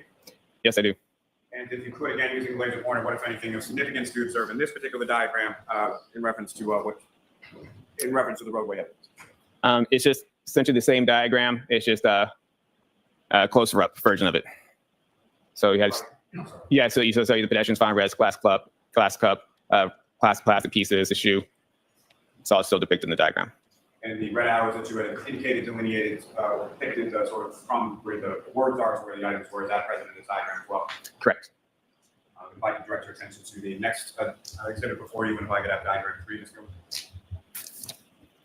And again, Trevor, do you recognize what's up on the screen? I do. And if you could just describe to the jury, what are we looking at in this diagram? Yeah. So this is just a closer up to the evidence. It's a little smaller scale. And these diagrams are created from photographs that you took with the drone overhead on that day, February 1st. Is that correct? That's correct. And if I could direct your attention to the last exhibit within those.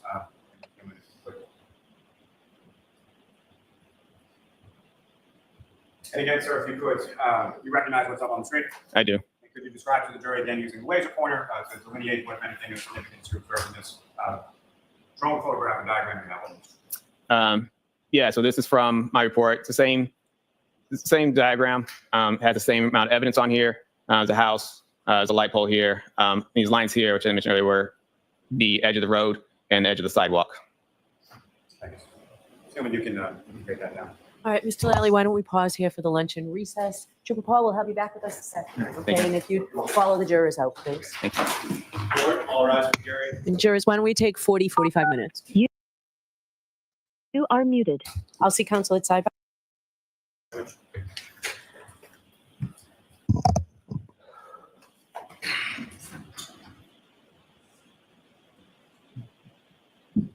Trooper Paul, direct your attention to what's up on the screen. It's now been marked as Exhibit 587. Again, this is the last in the set of 4 diagrams or drone images that I presented before you before, correct? Correct. Now, with respect to the evidence, specifically pieces of taillight that are depicted within this diagram, did you put every single piece of taillight that was recovered on January 29th within this diagram? No, I did not. Fair to say you did also not put every piece of taillight that you're aware was recovered over the course of this investigation and depicted in this particular diagram. That's correct. Now, with respect to this particular area of Fairview Road, understanding that you were there in the daytime, correct? Yes. However, when you were there in the daytime, what, if any, note did you take as to sort of overhead lighting or available sort of ambient street lighting in the area? Yeah, so on the top corner, I'll try to right up here, there's a light pole right there, overhead light pole. And with relation to where you've marked as far as the final rest position of Mr. O'Keefe and the other areas of items of evidence that were recovered from the scene, was there any lighting in that particular area? There wasn't. Ms. Gilman, you can take that down. Mr. Officer, we can have lights back. Thank you very much, guys. Now, turning your attention, sir, back to February 1st, 2022. At some point, you were at the Canton Police Department, correct? Yes. And where specifically within the Canton Police Department did you go? To the back in the garage area. And within the garage area, what if anything did you do in the garage area? In the garage area is where we imaged the airbag control module.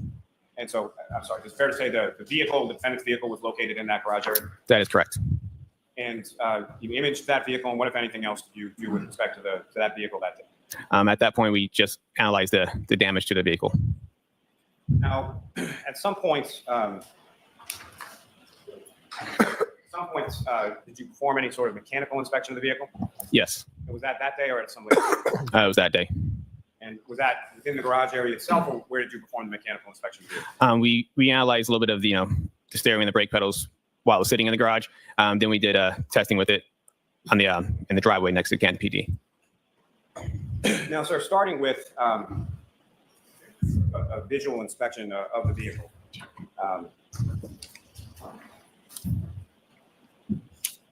You want to approach? Yes.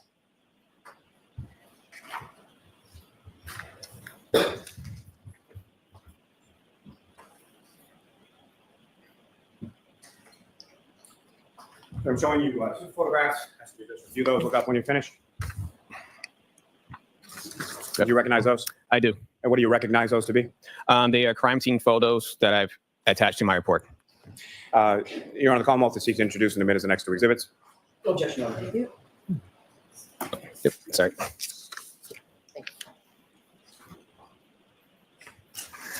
588, 589. Thank you. Your Honor, may I return those to the witness? Yes. And Your Honor, with court's permission. Yes. Thank you.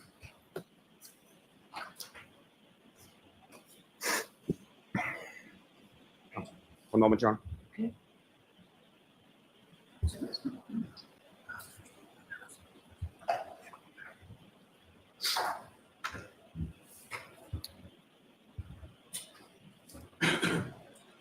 And Trooper Paul, do you recognize what's up on the screen right now? Yes, I do. And what do you recognize that? That was one of the crime scene photos that I attached to my report. And what's contained in this, is that a fair and accurate portrayal of sort of front of this vehicle, looking at it from the passenger side? Yes. And Ms. Gilman, if I could have the next photograph, please. And Trooper, do you recognize what's up on the screen now? Yes, I do. What do you recognize that? That's a crime scene photo that I attached to my report with notations that I made on it. And what's contained in this photograph, is that a fair and accurate portrayal of what you observed in the rear passenger side area of the defendant's vehicle in the garage on February 1st? Yes, it is. Now, step back a little bit here. With regards to what you've noted within this, if you could, using the laser pointer before you, just direct the jury's attention to what, if anything, of significance you observed in your inspection of this area of the Lexus. Okay. So on the left side here, I put down that scratches, and there's a dent there.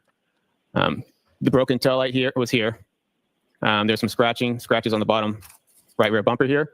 And there was glass from a cutback on the bumper.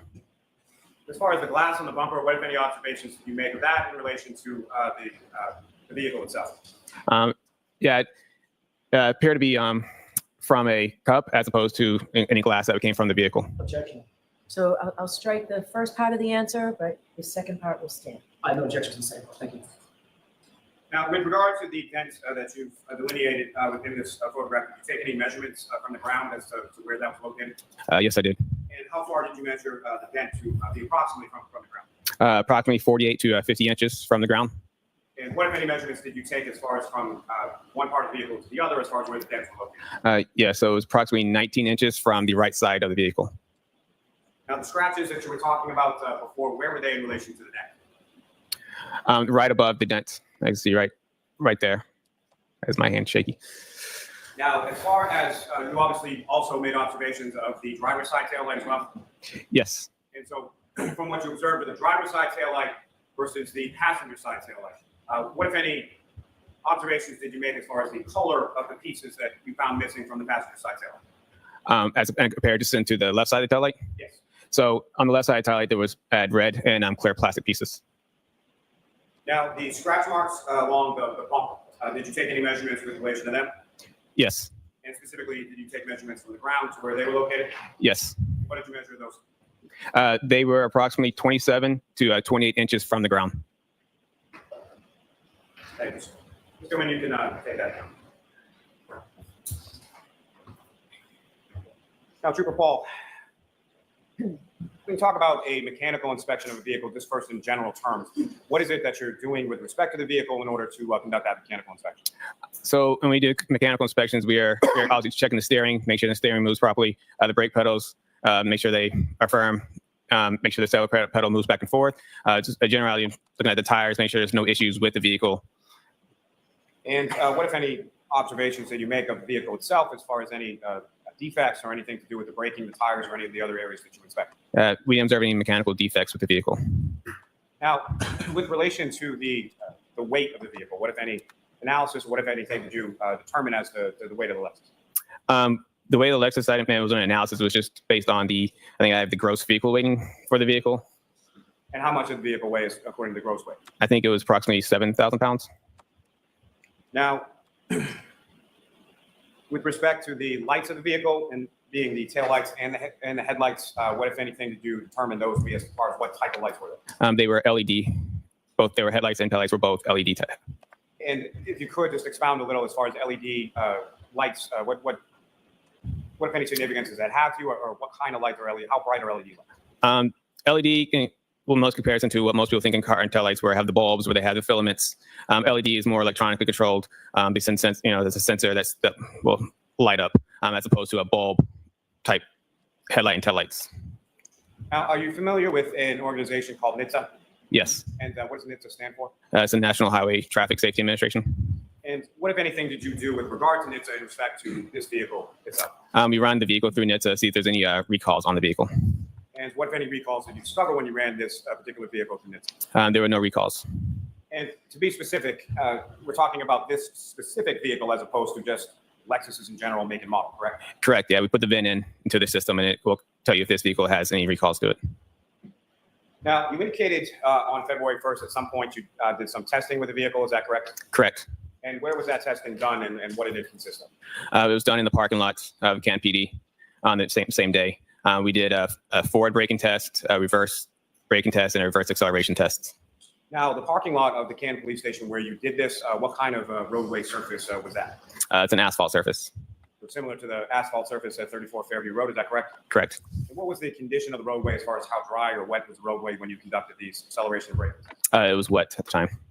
And with respect to your understanding of January 29th, 2022, with the asphalt surface in front of 34 Fairview Road, what was the condition weather-wise as far as that roadway surface at the time of this collision? At the time of the collision? Yes. What I understand is it was snowy, so the asphalt road had been fairly wet from snow. Now, when you conducted these acceleration and braking tests with the defendant's vehicle, what, if anything, did you, what, if any, tool or what, if any, implement did you use in the course of that testing? We use a device called it's called a V-Box. This one's a V-Box Sport. The device is attached to the windshield, and then it's also attached by an antenna that goes to the roof. And then basically V-Box, can we explain what V-Box is? Please. Okay. So a V-Box is it measures performance for the vehicle. It uses GPS data to measure the speeds and its location. Use that it'll give us how fast we were stopping, a drag factor for the roadway for that specific vehicle and type of road, and acceleration factors. So we attach that to the windshield, just kind of give me a way to check its acceleration, check its performance. And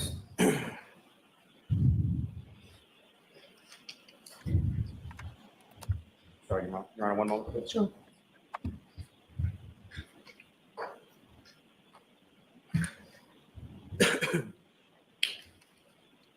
So the V-Box is attached to that vehicle. So it's what specifically is it measuring?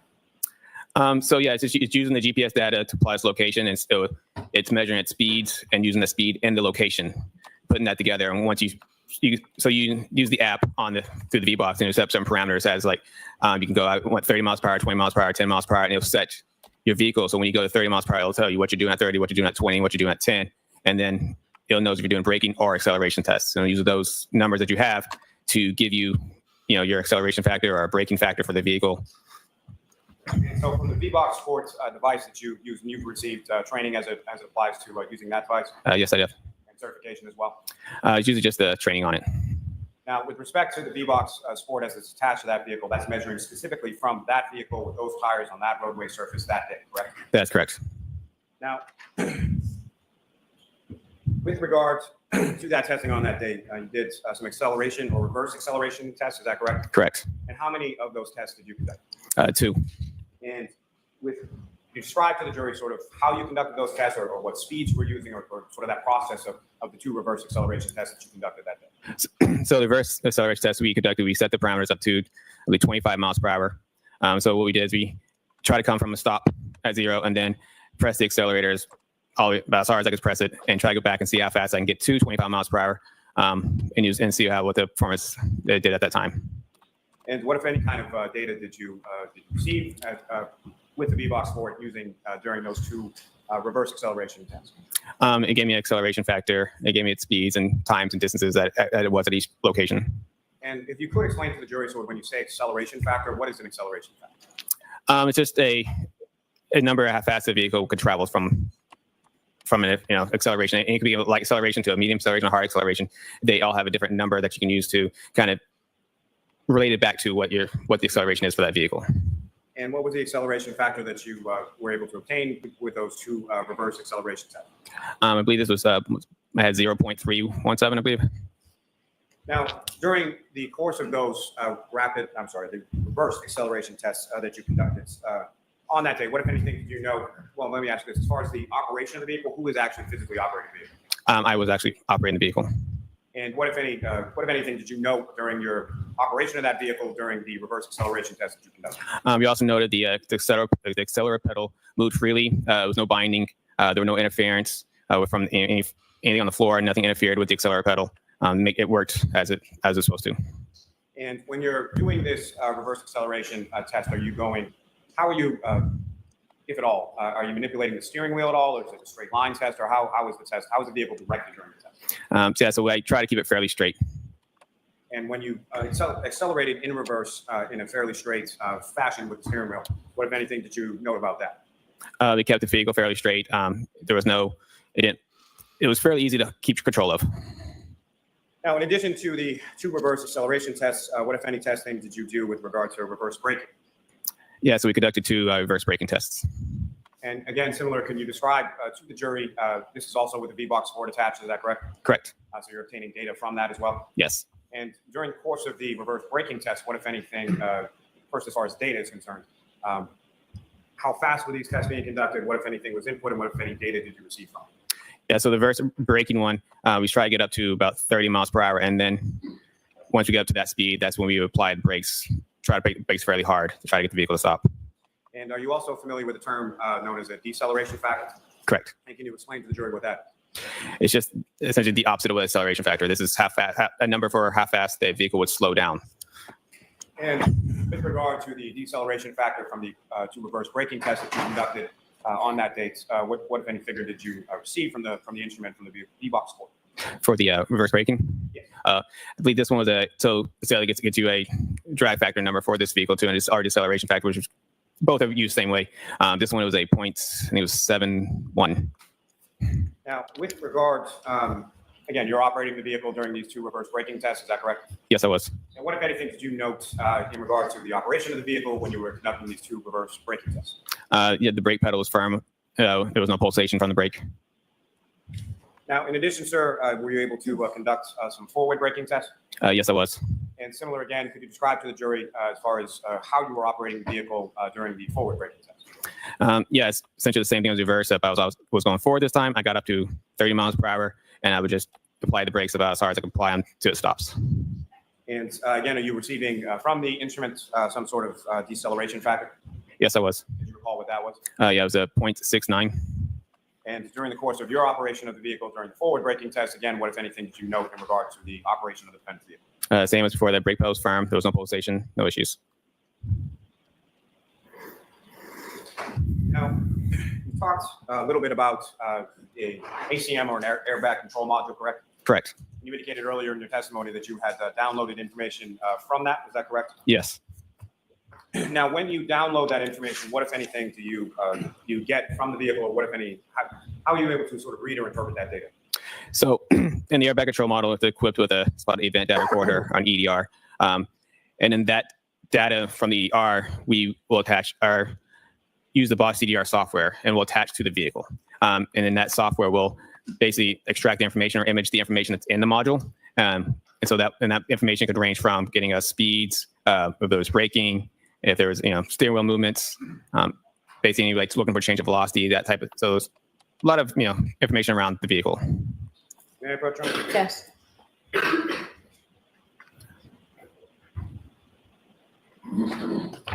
Well, the documents are 7 pages in length. Essentially, to review that when you're finished.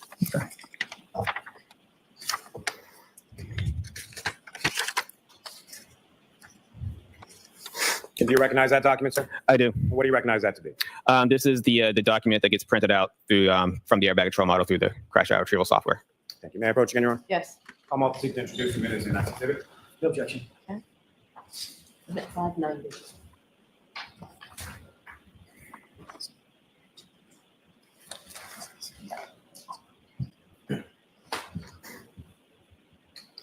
Now, sir, when it comes to the CDR printouts, or let me ask you this. When it comes to the airbag control module, who is that designed to protect or to apply to in respect to safety measures with the vehicle? Applies to the occupants inside the vehicle. And this may sound a little terse when I say it, but essentially the airbag control module is typically not designed to protect people on the exterior or the outside of the vehicle, correct? Correct. Now, you've been involved in a number of crash investigations involving pedestrians, correct? Yes. And as far as this particular case, what, if any, sort of useful or significant information were you able to interpret or retrieve from the ACM? And this through the software, there was no data recovered or no events recovered. And when it comes to pedestrian crashes in general, and as far as there being no data in this case, is that something that's abnormal? It is not. Explain to the jury sort of why. So what an airbag control module is doing, as it's running, it's constantly monitoring the vehicle. It's looking for like a sudden change of velocity, anything like a collision. So once it feels that sudden change of velocity, essentially will wake up and monitor the vehicle, see if there's people wearing seatbelts on, what's the speed of the vehicle, number of different things that it could look for. And all it wants to do is either do I deploy the airbags or do I tighten the seatbelts? So most motor vehicle crashes with a car-on-car crash, there will be a higher change of velocity. So that's usually kind of what it's looking for. Pedestrian crashes there's not going to be much change of velocity to the vehicle. That means when they both interact with each other, the pedestrian is not going to change that vehicle's velocity in such a quick manner as, say, two cars would strike each other. Now, with respect to crash reconstruction in general, are you familiar with the term called delta D? Yes. And can you explain to the jury sort of what that term means as far as what is a delta D and what is it measured? So that's kind of what I was saying about the change of velocity. So the change of velocity, and I mean like change of velocity, like it's also be within a certain amount of time. So change amount of speed within a certain amount of time. So. And with respect to people as it applies to crashes or collisions involving pedestrians, and I think you've said a little bit about this, but what, if any, impact on the velocity of the vehicle would striking a pedestrian typically have? Very little. Now, specifically when it applies to pedestrian collisions in general, are you familiar with the concept of linear momentum? Yes. And can you explain to the jury sort of what that is and how it applies with pedestrian crashes in general? Linear momentum. Momentum is essentially when two objects interact with each other. They come in with momentum and they leave with momentum, with essentially the same momentum. And linear momentum just means something that's in line with each other. Now, as far as we talked a little bit earlier in your testimony about roadway evidence, when it comes to your experience with pedestrian collisions, what, if any, relationship does that linear momentum have in relation to roadway evidence that you would expect to find at a scene of a pedestrian collision? So when a pedestrian strikes a vehicle, they will go in the direction where the vehicle was traveling. So if the vehicle is traveling one way, the pedestrian strikes, it will go essentially that same way, depending on what part that vehicle strikes. Now, as far as other items that the pedestrian may either have in their hand or other items of looser fitting clothing, what, if any, experience do you have as far as observations of those on collision scenes involving pedestrian collisions? Yeah, so it's not uncommon for pedestrians to lose essentially any sort of loose clothing. So shoes, belts, hats, anything that's not very strapped on very well, could leave the body. And as far as directionality is concerned, when it applies to that linear momentum that you were speaking of before, those sort of loosely held or handheld items, or would glasses be included within that as well? Correct. So those types of items, as far as directionality is concerned, what, if anything, can you tell the jury about that? Yeah, so they will go in the same direction the pedestrian travels post-impact.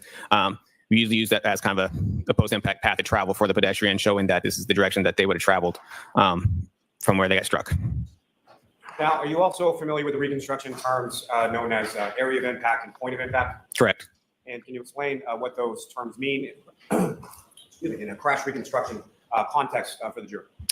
Yeah, so an area impact is essentially the area where the crash happened, where these two vehicles or vehicle pedestrians, where their initial impact happened. Point impact is the same thing. It's just more down to like that specific point at that specific area. Area can mean a little bit broader in that sense. And what are some of the, is this something that is delineated somewhat, at least by roadway evidence? Correct. And if you could describe to the jury sort of what types of roadway evidence that would lead you or any crash reconstructionist to formulate an opinion as to the area of impact? Yeah, so like I said earlier, with a path of travel. So a lot of in collisions most of our collisions, we start where the final rest goes, and we follow the debris or the clothing. We're back to where, follow that path back to where it came from. And we know within that area, that's where an area impact would be. Now, with relation to the evidence that was depicted on the diagrams that were up on the screen before as the exhibits, what, if any, relationship would the taillight pieces and the shoe that were recovered from the street in front of 34 Fairview Road have in relation to that area of impact? Yeah, so they were found alongside the roadway. So I know that they were found, the area impact had been somewhere within the roadway and probably somewhere at the beginning, just prior to the beginning of the first point of evidence that we found. So somewhere towards the first point of evidence contained within that debris field, is that correct? Correct. Now,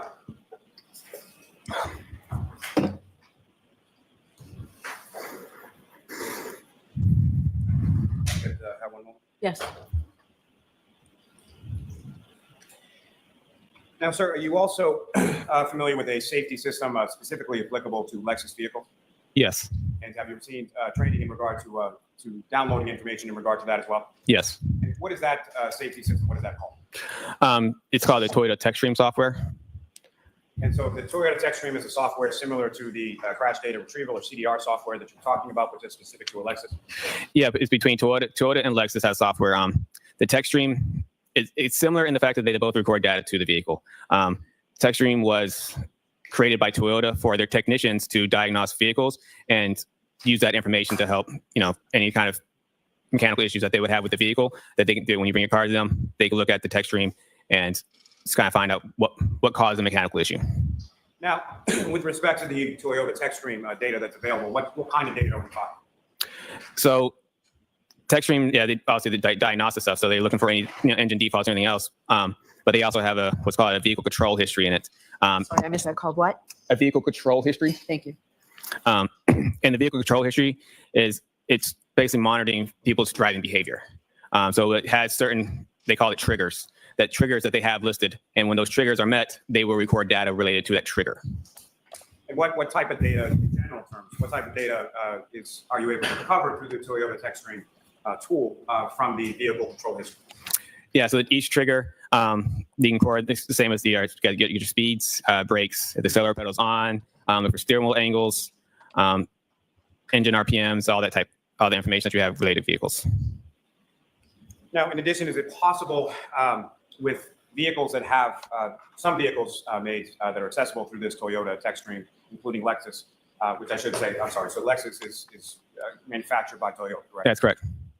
So in some vehicles, Toyota or Lexus vehicles are made by that manufacturer are equipped with camera systems, is that correct? Correct. And again, in general terms, what, if anything, in relation to the camera system is it possible to collect from the vehicle control? The camera systems in certain vehicles can record photos, like little grainy black and white photos. And were you able to recover any black and white photos or photos of any kind from the defendant's vehicle in this case? I was not. Now, with respect to the sort of physical process of the downloading using this Toyota TechStream tool, can you explain to the jury sort of how that's physically done or what you're doing to the vehicle in order to download that information? The same kind of same process, just different software as we would for the airbag control module. As I said before, we plug into the DLC port and then up that software program, and we follow the steps and we extract the information from the vehicle. Now, the extraction of the Toyota TechStream data in this particular case, when was that accomplished?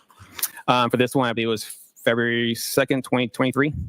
So a year and a day after you had conducted the braking and acceleration test and inspected the vehicle in the Canton Police Department garage. That's correct. And so as far as the timing of that being February 2nd of 2023, why was that? I was at the time of my initial inspection, I didn't really know much about TechStream at that point. So over time, I kind of learned about TechStream. And so once I learned about it and I thought, is this relevant to our case? And I looked more into it and found that it is relevant. So. And the Toyota TechStream, as far as that applicability or that tool, is that a relatively newer tool in the area of crash reconstruction? It is getting fairly newer, as it's getting spread out. It's getting bigger. It first got created on one vehicle in 2014. So it's been slowly trickling into the Toyotas and Lexus vehicles over time. But it's definitely gotten bigger within the past couple of years. Now, with regard to this information, when you were then able to download that information, you received some data. Is that correct? That's correct. And you mentioned that it goes, or it's measured sort of by triggers. Is that correct? That's correct. And from the data that you were able to obtain from the defendant's vehicle, what type of data were you able to retrieve as it relates to the vehicle control history? Yeah. So I mean, this had like a page and a half full of triggers that over the vehicle's time span that it captured. And with respect to the triggers, how many triggers did it capture? It's like a page and a half. I don't know exact numbers of how many triggers that was on each page, but there was, it's at least a page and a half full of triggers. Your Honor, may the trigger refer to his notes in regard Yes. to that? The trooper, if I could direct you, I think it's page 9 of your report. Okay.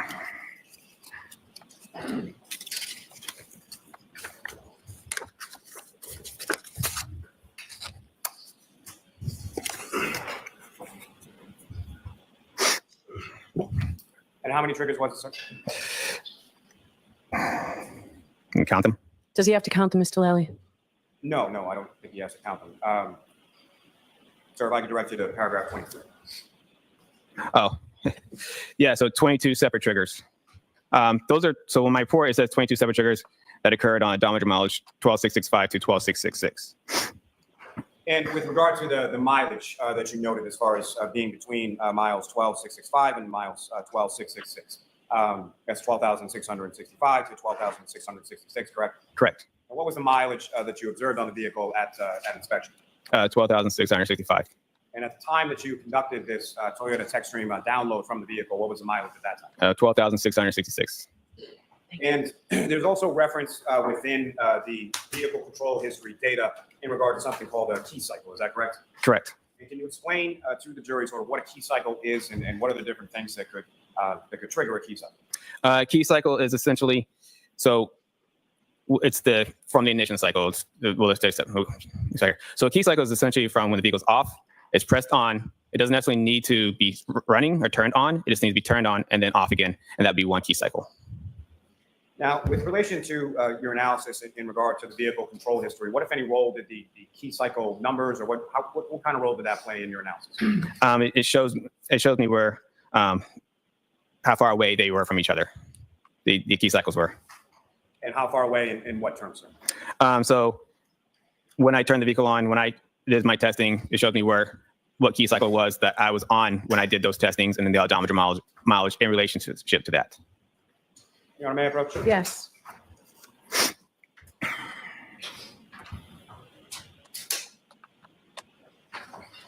Sir, I'm showing you a document. Just ask you to look at that. Look up. Finish. Okay. And do you recognize that, sir? I do. And what do you recognize that to be? That is the table from the vehicle control history from my report. And Your Honor, may I approach? Yes. Come off the seat and introduce the minutes of the next exhibit. No objection, Your Honor. Okay. The 591. Your Honor, may I have a moment and then return it to the witness? Yes.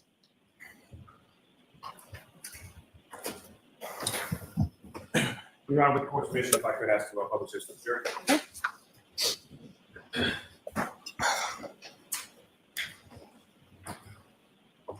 Now, Trooper Paul, what's up on the screen is that the exhibit that you have before you. Yes, it is. Now, if you could, using the laser pointer before you, just direct the jury's attention to what we're looking at in this exhibit and what type of information, where it's located within this exhibit. Okay, so this is the vehicle control history. Every single point here, this is where the triggers are. This is the labels for each trigger. Odometer mileage is on this label here. These are the elapsed time and key cycles. I have noted through arrows here, these were when the vehicle was with us, and a lot of this is related to my testing with the vehicle. And these right before that were the triggers that were prior to those testings. Now, from the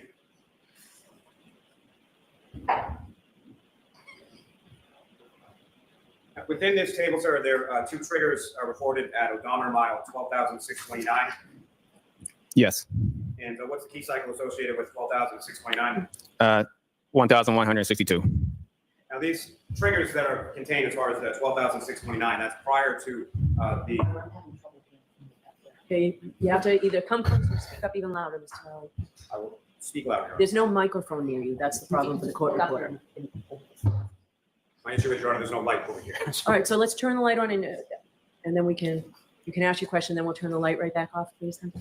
Thank you, Your Honor. My apologies. So that odometer mile, as far as two triggering events, at 12,629, correct? Yes. And that occurs prior to the 12,665, 12,666 during the course of your braking and acceleration test, correct? Correct.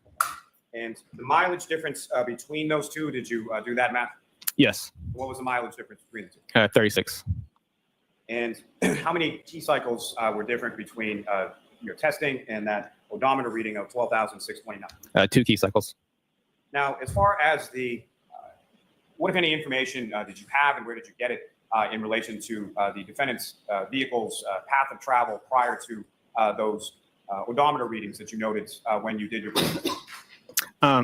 Yeah, so yeah, I was told that where she traveled afterwards or prior to that, I was noted their locations, and I used those locations through Google to get a mileage for them. May I approach, Your Honor? Yes.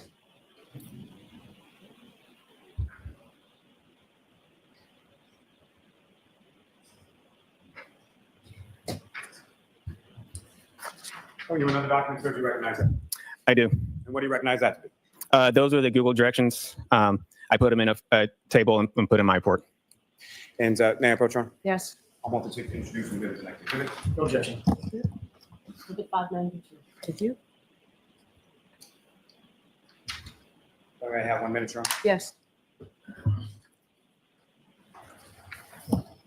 May I return to the witness, Your Honor? Yes. And Your Honor, with court's permission, if I could publish it to the jury. Okay.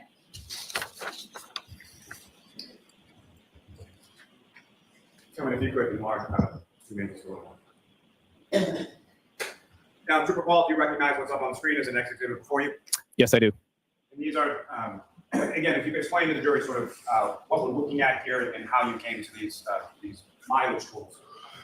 Yes. So when I got the directions, it showed that we got from 34 Fairview Road to 1 Meadows Ave. And when I put that address onto Google, it gave me suggested routes. So I put each suggested route on there and the time it took. So I did that with every direction from 1 Meadows Ave to Waterfall to 12 Country Lane, and 12 Country Lane to 1 Meadows Ave, and then 1 Meadows Ave to 345 Country Hill Drive, North Dayton. So I did that for every single one and find suggested routes, so which is labeled in all these boxes here. And then at the bottom here, I did a total distance, and I did a min and the max distance of, and the minimum was 36.1 and a max distance of 38.8. All right, so I'm going to ask you to take that down for a minute, and I'll see counsel at sidebar, please.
You are unmuted.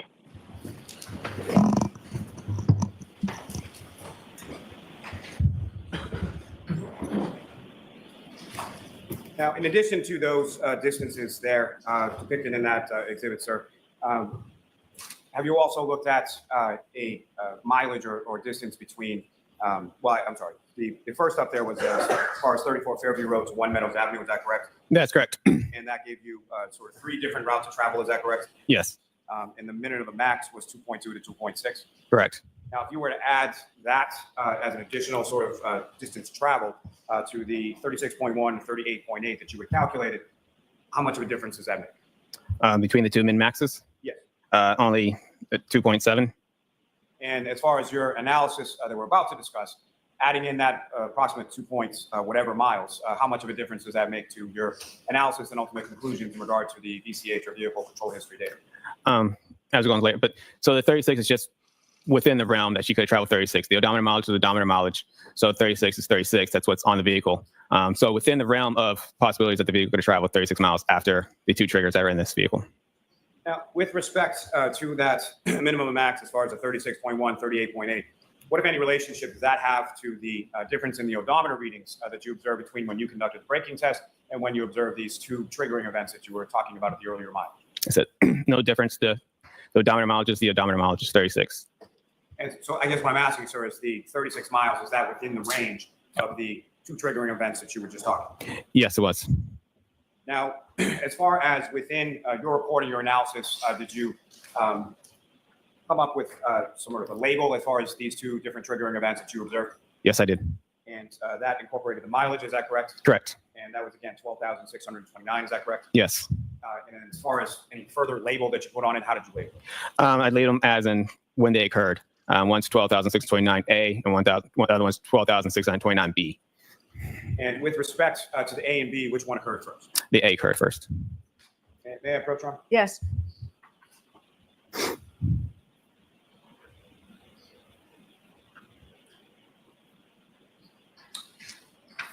No, you can have the document after you do that. Finish. Okay. And do you recognize that? I do. It's the data chart from the 12,629 miles A chart.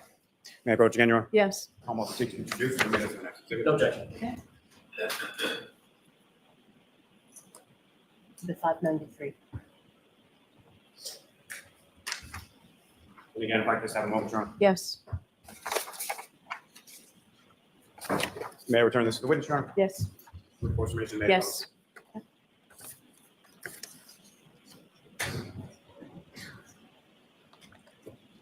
Okay, so with the document before you, what's now up on the screen, do you recognize that as what's now been marked as the next exhibit? I do. Is if you could describe to the jury sort of what these rows indicate as far as what information is there, and if you could, using the laser pointer, direct the jury's attention to what, if anything, of significance you observed in this as far as 12,629 miles A. Okay. So each row starting from the top is the vehicle control history time, which is the time that's recorded in the module itself or in the software that gets recorded as each time, and it's recorded as seconds. This time is the time from the start of the key cycle. So it starts off with 652.8, and each one is incremented in approximately half-second increments up to, let me show it, right here where the trigger, this is what's called where the trigger happened. So right here is where it kind of goes from 4.5 to 4.6, then it goes up to 5, then everything after that is about half-second increments from each other. Recorded 10 seconds of time, which is labeled in this one, total time of 10 seconds. And I'll just put time from trigger, just kind of label it back to, here's the trigger right here. That's the time between each one. Sorry if I can read this right. So right here, this is the vehicle speeds. The blue is just labeled because that's the speed. Zeros are labeled as a light blue is 0. So if I could read this. So this starts from, shows that the vehicle is traveling at 9.9 miles per hour. It's slowing down to about 0 right here, and then stops for that time, and then increases back, speeds back up to, it goes up to 6.2, and then slows back down to 0, and then back up to 1.7 to, I think it's 8.7. If I read that right. The next below for us is miles per hour to kilometers. This is the accelerator opening ratio, which is really where this trigger comes from, because the trigger is labeled as the accelerator pedal opening angle is medium to higher immediately after shifting to reverse. All right, they label it as R. If I could stop you there just Yep. for a second, sir. As far as the accelerator pedal opening angle, Correct. can you explain to the jury sort of what that term means and how that relates to sort of the operation of the vehicle?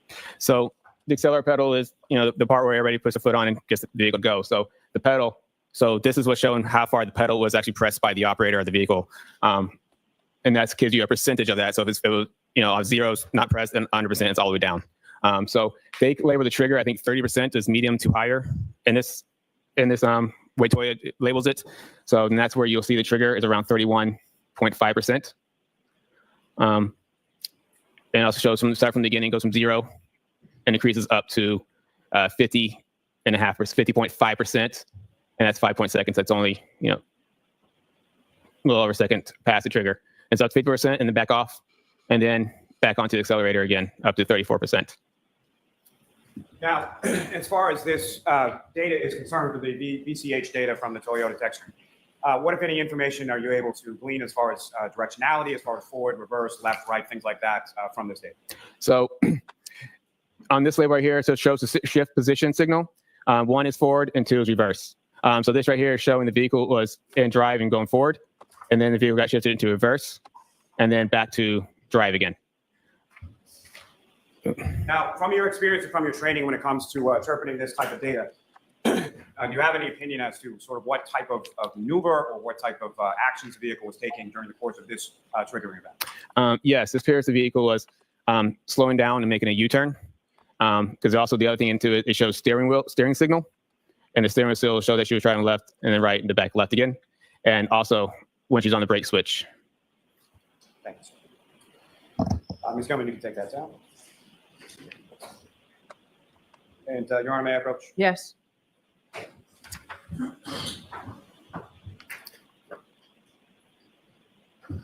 Sir, if I could just retrieve one down before you. So, yep. The document that I've just handed you now, do you recognize that? Yes, And what do you recognize that to be? it's the one, the 12,000, the data chart from my report was labeled as 12,629 miles B. So that's the second triggering event within this same mileage reading on the odometer, same key cycle? Correct. Your Honor, may I approach? Yes.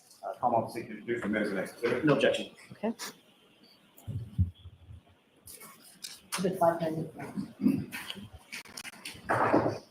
Again, just one moment, Your Honor.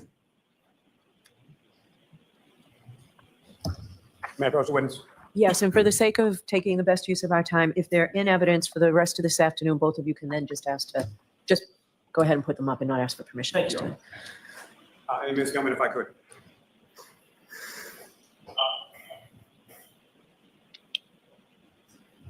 And to recall, you recognize what's up on the screen now? I do. This is the VCH data chart from that same mileage or the second triggering event as far as 12,629 miles peak, correct? Correct. And again, this is in the same odometer range as well as the same key cycle as what was just up on the screen as far as 12,629 miles A, correct? Yes. This occurs after A, is that fair to say? Correct. Now, similar to before, when it comes to this VCH data up on the screen, if you could, using the laser pointer, demonstrate to the jury what, if anything, of significance you note with respect to this data. So for this one, same label as before, just that the vehicle control history time is, if I can see that, the trigger time is 1,142.2 seconds after key cycle. And this one shows all the same thing, 10 seconds of data. And what's good, so the vehicle speed on this one shows that she's slowing down. It's 13.7 miles per hour and gets down to 0. Then she's down to 0 for a while, and then the vehicle's speed increases up to 24.2 miles per hour at its max speed. Then it goes down to 23.6 as the last two labels. An accelerator pedal angle at this point at key trigger is 36.5 and increases up to 74.5%. And it stays around 74.5%, 74, 73.5, and 74. Now, that's 74.5% as far as the pressure being applied to the accelerator pedal, correct? Correct. And with respect to that 74.5, that's about 3/4 down, is that correct? Yes. Now, with regard to this data from 12,629 miles B, what, if anything, are you able to tell from this data as far as when that occurred in relation to 12,629A? So they occurred about approximately 8 minutes. So 1269A occurred 8 minutes prior to the other one, and they both occurred on the same odometer mileage. Now, with respect to the duration of the data that you were able to obtain from this one, specifically 12629 miles B, what kind of duration of data are we looking at in this particular table or chart? Say that again. How long a period of time does this? So this is from the start of key cycle, or this whole just this one? Just this one. Okay, so this is 10 seconds of data.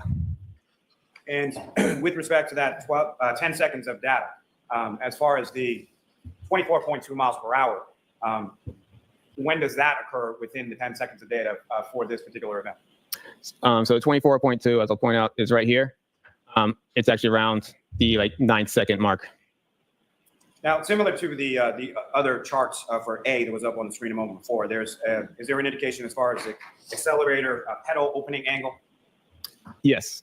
And what, if any, significance does that have, or what, if anything, does that indicate to you from this data on the screen? It shows that the accelerator pedal angle went up to 74.5%. So as out of 100%, it went up to 74.5%. Now, with respect to directionality for this, what, if any, data is contained within this chart in respect to that?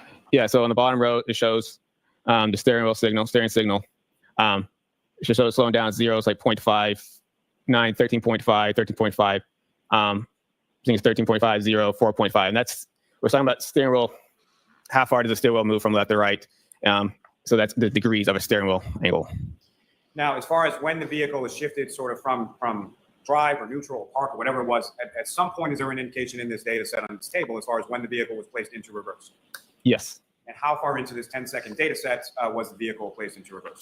At 4 seconds, it's right here. And so am I correct then that there is a 5-second difference between 4 seconds when it's placed in reverse and 9 seconds approximately when it achieves that 24.2 miles per hour? Correct. Now, as far as the 74.5% pressure that's placed on the accelerator pedal, when is that recorded in seconds in relation to the 10-second data set in this table? 74.5 starts at the 8-second. Now, as far as this trigger is concerned, I understand from your testimony that the maximum speed is 24.2. Is that correct? Correct. And what is the vehicle speed recorded at the end of this 10-second data set? 23.6. Now, as far as the vehicle being in sort of different sets, as far as drive, reverse, things of that nature, what, if anything, did you observe within this data set as far as how it is at the beginning, how it changes at all? What happens with regard to that in the data set? So this one shows that the vehicle was in drive. It starts off in drive. It's slowing down to 0, and it goes to 0, which is neutral, then goes down, then it goes into reverse. So it's going straight, it stops, then it's placed in reverse, and then goes back, goes in reverse. Now, as far as the reverse is concerned, you indicated there's also some steering angles that are recorded with this data. Yes. And what, if anything, was recorded in this 10 seconds of data? Specifically, I'm asking from the time that it goes to reverse to the end of the set, the end of the data set. What, if anything, do you observe with reference to the change in the steering angle of the steering wheel? It does not change much. It's only 13. I think as far as it goes, it's left. It's at 13.5%. So that's only, I mean, if you think if the steering wheel's a circle, the whole circle's 360 degrees. So 13.5% is only, and it's still fairly straight in the vehicle and at 13.5%. So from this data, this vehicle is backing up in the manner of about 5 seconds or so, in a fairly straight line, and achieves a maximum speed of 24.2 miles per hour, correct? Correct. And even at the end of this data set, the vehicle is still traveling approximately 23.6 miles per hour. Correct. Now, as far as the small deviations in the steering that you were testifying about, based on your training and experience, what, if anything, would cause that? Well, the steering wheel was obviously caused by operator traveling only a small amounts, about right, and up to here. So it's only just operator steering at those small deviations. You want me to approach? Yes.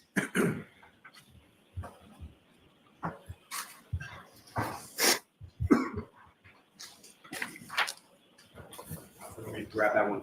There you go. Present you with another document. You recognize that? I do. What do you recognize that to be? It's a more of a closer up snippet of that document that I have attached to my report. And Your Honor, may I approach? Yes. Hard practice. Call up to introduce the next exhibit. No objection, Your Honor. You can go ahead. You can go ahead and publish it if you're inclined to.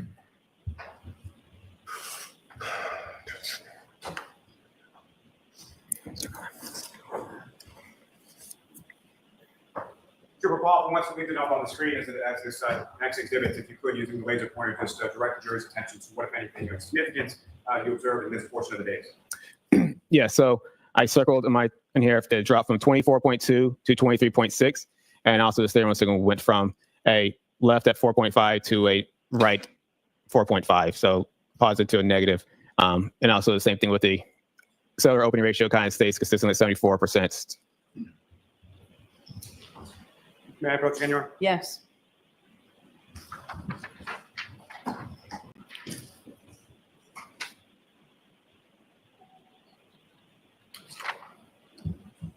Borrow that back. And then show you another document. Okay. Do you recognize that? I did. What do you recognize that to be? It's a vehicle control history distance chart. I have attached my calculator and attached to my report. And may I approach again, Your Honor? Yes. I'll want to see if you introduce the next exhibit. No objection. Okay. So go ahead and publish it if you're inclined. Paul,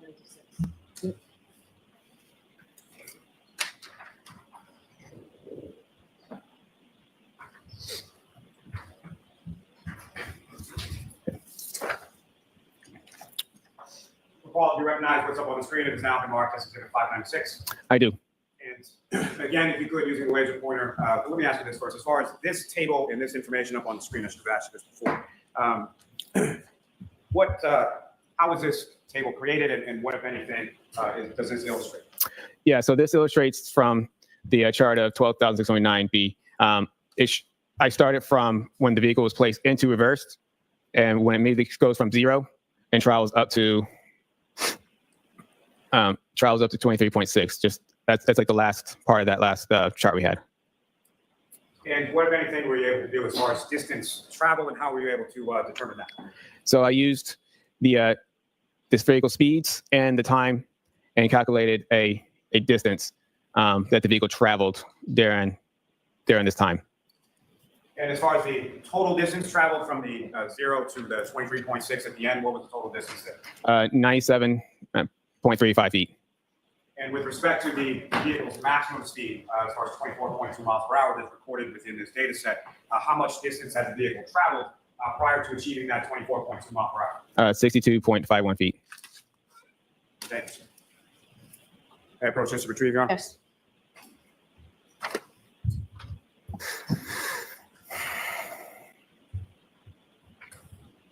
Now, Paul, with regard to, based on your training and experience, with respect to this type of data and crash reconstruction in general, this particular set of data from, who's the name again? From 12,629 miles B, what, if any, type of collision is that data set consistent with, and why? Yeah, there's a point in there where it appears to be consistent with a pedestrian strike. And why is it that your interpretation of that data you feel is consistent with the pedestrian strike? It's the sudden change of speed at 24.2 to 23.6 in a half second, while the accelerator pedal is still at a consistent 74%. And also the steering wheel angle goes left at 4.5 degrees and also goes right to 4.5 degrees, and then goes back to left after that. So right at that spot is something that's consistent with a pedestrian strike. Now, with respect to Mr. O'Keefe, the pedestrian in this collision, what, if any, data were you able to see or review in relation to your reconstruction analysis in this case? Say As far as Mr. O'Keefe, what, if anything, did you learn about his injuries? Like what types of injuries he had? Yes. Yeah, there were blunt force injuries. I believe it was abrasions or lacerations, and blunt force injuries. And the injuries that you observed or that you were informed about, that you learned this from the medical examiner, is that correct? Correct. And with respect to the injuries Mr. O'Keefe was recorded as having sustained, according to the medical examiner, what, if any, relationship did those injuries have to you in relation to a pedestrian collision? Sorry, say it again.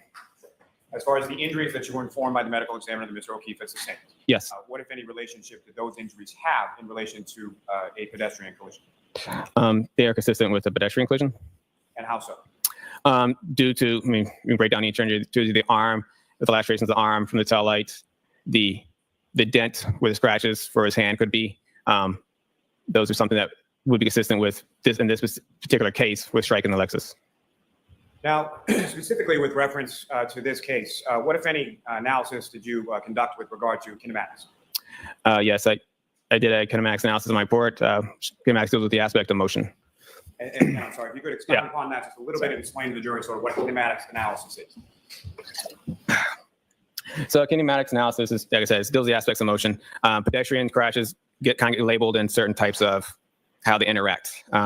So in this particular case, I kind of labeled it as it's a forward projection crash with a side swipe.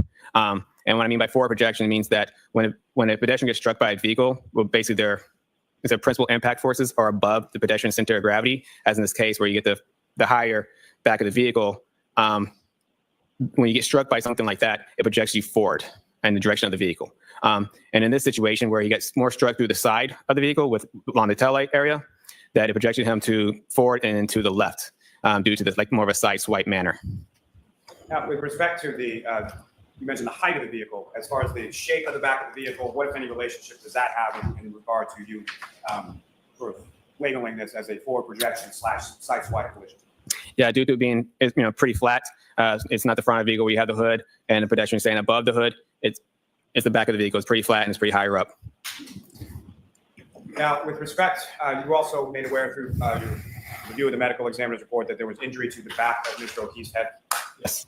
And based on your training experience in particular through pedestrian collisions, what, if any, significance did that have in relation to your opinion as to how Mr. O'Keefe interacted with the defendant's vehicle?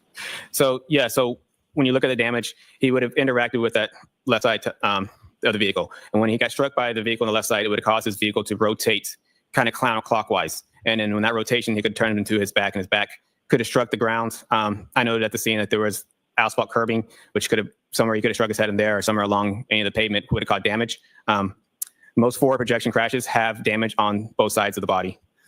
Why is that? Due to them getting projected forward. So they get hit from behind, they have damage to the back, and then when they get projected forward, they get damage to the front. So, I mean, in this case, he got projected and got spun counterclockwise due to where he got impacted the vehicle. Now, with regard to the vehicle speeds, kinematically speaking, from your analysis in respect to that, what, if anything, can you say in relation to, just in general terms, as far as the pedestrian collision is concerned, how much of that vehicle speed would a pedestrian be assuming in the context of a pedestrian collision with forward projection?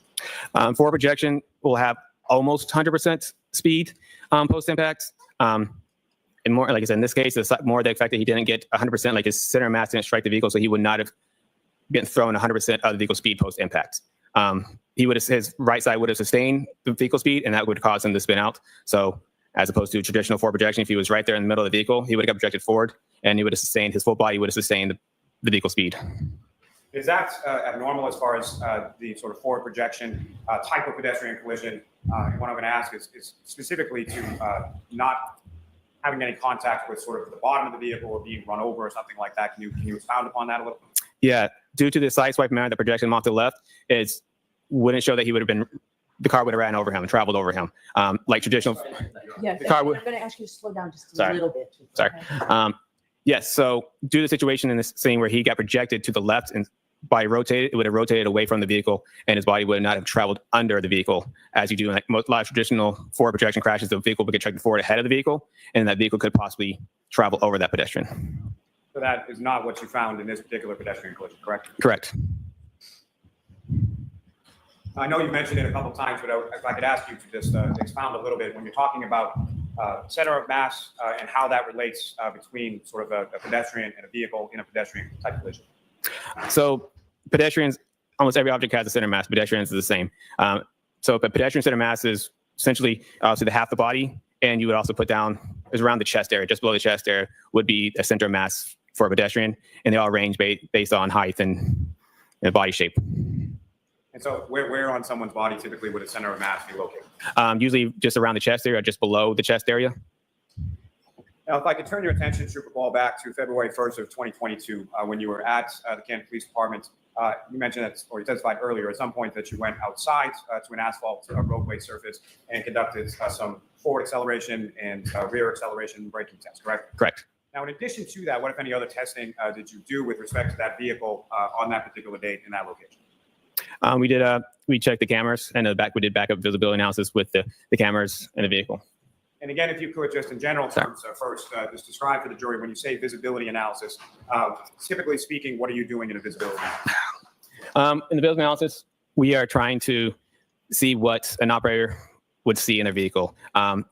Looking for, in this particular case, we're trying to see if the operating vehicle would be able to see a pedestrian behind the vehicle. And also in this, where we have backup cameras, we're trying to look at the cameras and see what would the cameras pick up as we go into reverse.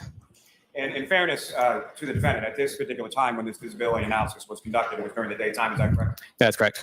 Your understanding of the crash is that it occurred at night, correct? Correct. Now, as far as a visibility analysis, typically, would you be looking to recreate as close as you can to the conditions at the time that the collision occurred?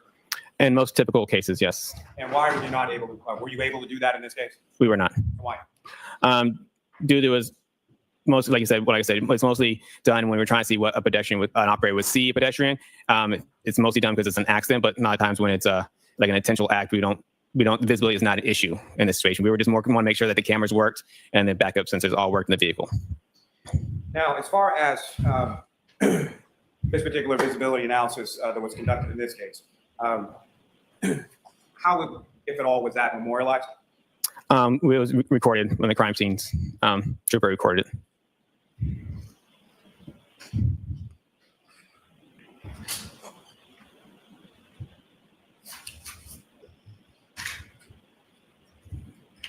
My apologies. Before I get to that, sir. Okay. I can turn your attention just back to the text stream just for a moment. Your Honor, may I approach? Yes.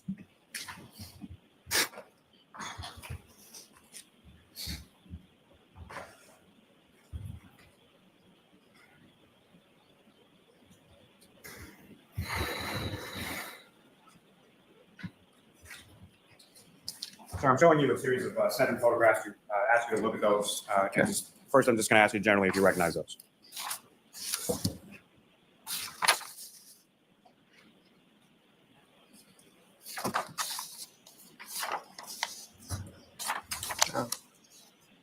Yes. And what do you recognize those to be? It's the inside of the vehicle. Appears to be taking out the, showing that taking out the infotainment system. The what system? Infotainment system. And the last photograph there, what, if anything, does that depict, sir? That is the module for the infotainment system. And what, if any, involvement did you have in respect to this investigation in regard to the infotainment system? I didn't have anything that was Trooper Nick Marino to the infotainment system in this vehicle. And you indicated earlier in your testimony that you had training as it relates to Burla, correct? Correct. And what, if any, relationship does Burla have with respect to the infotainment system? They had tools to forensically diagnose the infotainment systems. And if you know, are you familiar with whether or not that was able to be accomplished in this particular case? It was not.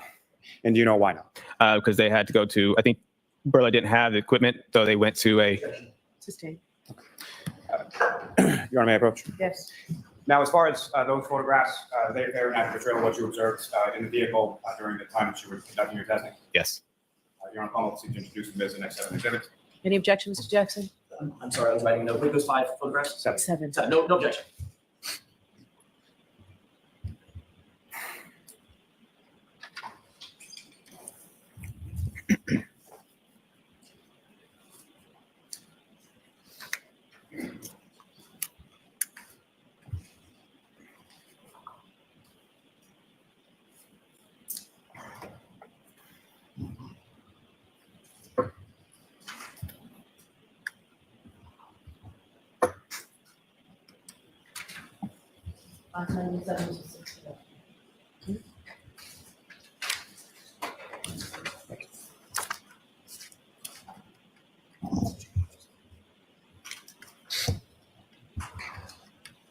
And Your Honor, with the court's permission, if I could just follow. Yes. Now, Ms. Gilman, if I could have the photograph labeled BEP2. And Trooper Paul, do you recognize what's up on the screen and is now been marked as exhibit 597? Yes. And what part of the vehicle are we looking at in this photograph? That's the steering wheel. And Ms. Gilman, if I could have BEP3. And Trooper Paul, do you recognize what's now up on the screen and is marked as exhibit 598? Yes, I do. And if you could, using the laser pointer, direct the jury's attention to what, if anything, of significance you observed in this part of the photograph. That is the infotainment system. And as far as the infotainment system, when you were operating that vehicle, what, if anything, was displayed on that screen within the infotainment system? If you were in drive, it just had the radio navigation stuff. But if you're in verse, that's where the backup cameras and sensors would be. And Ms. Gilman, if I could have BEP4, sorry. And Trooper Paul, do you recognize what's up on the screen as Exhibit 599? Yes, I do. And what, if anything, are we looking at in this? That's the push button start, the ignition. So that's how this vehicle is started. It stopped essentially as a push button start. Is that correct? Correct. Ms. Gilman, if I could have BEP22. And Trooper Paul, do you recognize what's up on the screen as now marked as Exhibit 601? Yes. If you could, using the laser pointer, direct the jury's attention to what, if anything, you observe of significance in this. Yeah, it says infotainment system. It's on, shows satellite here. Looks like that's the navigation. Thank you. Ms. Gilman, you can take that down.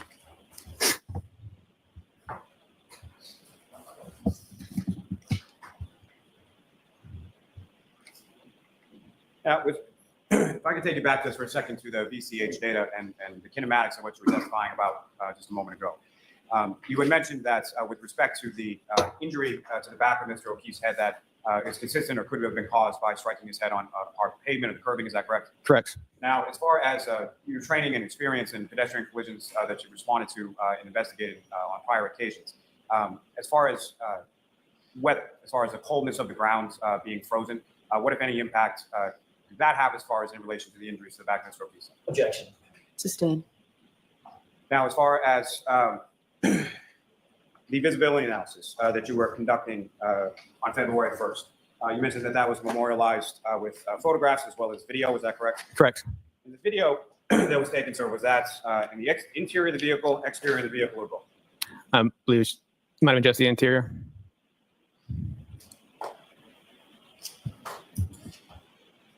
Approach, Your Honor. Yes.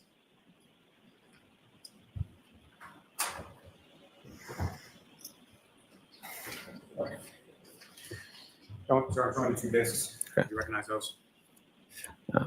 Yes. And those are the recordings of the visibility or the braking and acceleration tests from February 1st, both interior of the vehicle, exterior of the vehicle. Is that correct? Yes. May I approach again, Your Honor? Yes. I'm willing to introduce the witness next exhibits. No objection.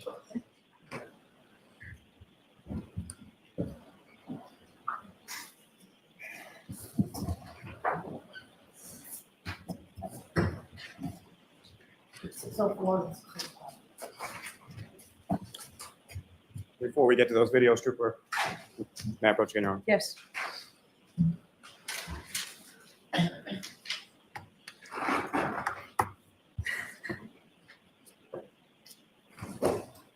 So I'm showing you another series of lead photographs. Just actually look at those and look up when you're finished.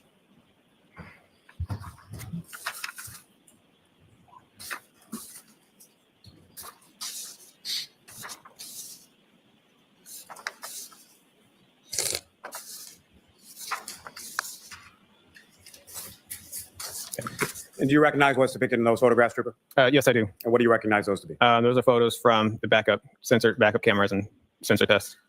May I approach again, Your Honor? Yes. I'm willing to introduce the witness next exhibits. Okay. No objection.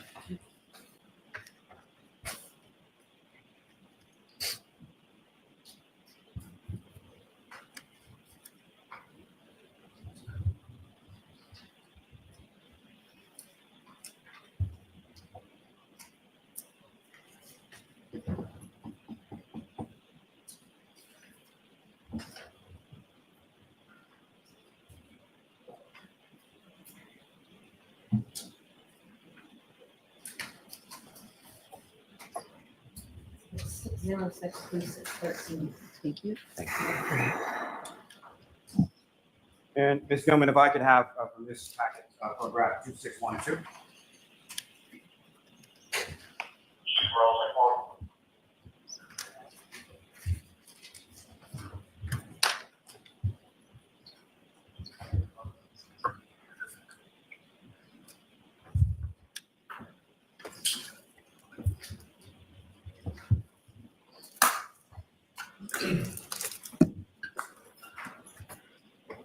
Trooper, if you could, please describe to the jury what we're looking at in this photograph that's now been marked as Exhibit 606. Yes, this is the view from the operator as they would turn around and look to the back of the vehicle.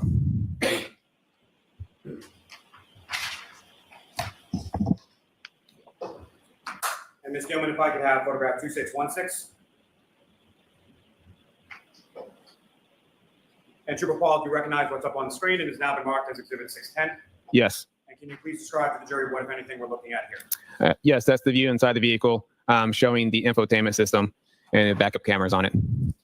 Now, as far as the backup cameras on this particular vehicle, what kind of view was able to be portrayed, or what did you observe on the screen when you placed the vehicle on the first? Yes, so this has a straight backup camera and also has a 360 overhead view of the vehicle. And as far as the cameras within this vehicle are concerned, are we talking about one single camera, or how many cameras are encapsulating this 360-degree camera angle view? It has the front and the sides and the rear cameras. Now, if you could, using the laser pointer, just draw the jury's attention, direct the jury's attention to where you're talking about as far as the screen is concerned, depicting that camera angle view. Okay. So the one on the left, that's the backup camera, and the one in the middle here would be the 360 overhead camera. Now, in addition to what's depicted on the screen right now, as far as the vehicle on the 360 overhead, as the vehicle travels, what, if anything, in addition, is depicted on that particular portion of the screen as far as the 360 overhead? It shows a sensor, and also when that sensor shows up in the area where the object that it is closer to. And the sensor that you're talking about, how is that depicted on the screen?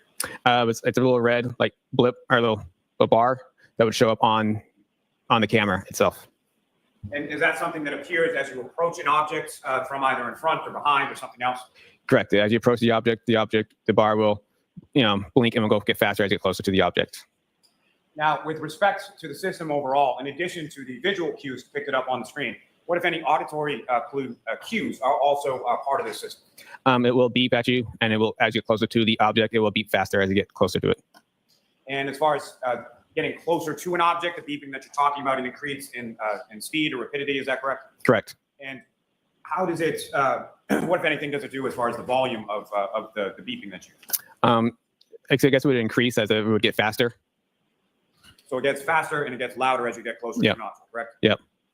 Now, with respect to sort of the middle of the screen here, up on the dashboard, what, if anything, do you observe there? Can you direct the jury's attention to what, if any, devices are up there right now? Yes, so right here, this blue device, that's the V-Box Sport that attached to the windshield. So that's something that you attach to the vehicle. It's not necessarily something that was in the vehicle when you began to operate it around. Yes.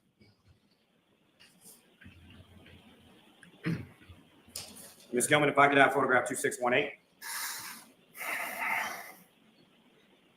And Trooper Paul, if you could describe to the jury, or using the laser pointer, if you could, draw the jury's attention to what, if anything, is significant to observe in this portion or closer up image of the screen in the center console. Yeah, so this is one on the left here is the backup camera, and the one in the middle is the 360 overhead camera. The bars and lines are showing the path of the vehicle. Thank you. Ms. Gilman, you can take this down.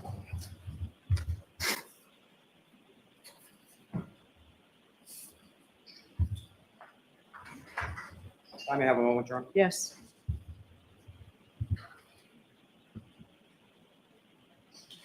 Now, Trooper Paul, as far as during this visibility analysis that you conducted, you testified earlier that you were primarily concerned with sort of whether or not the cameras and the auditory and visual cues worked properly with this vehicle and this system, correct? Yes. And during the course of your running these sort of forward and back reverse acceleration braking tests, as well as visibility analysis, what, if anything, did you observe with relation to the functionality of the cameras and the visual and auditory cues?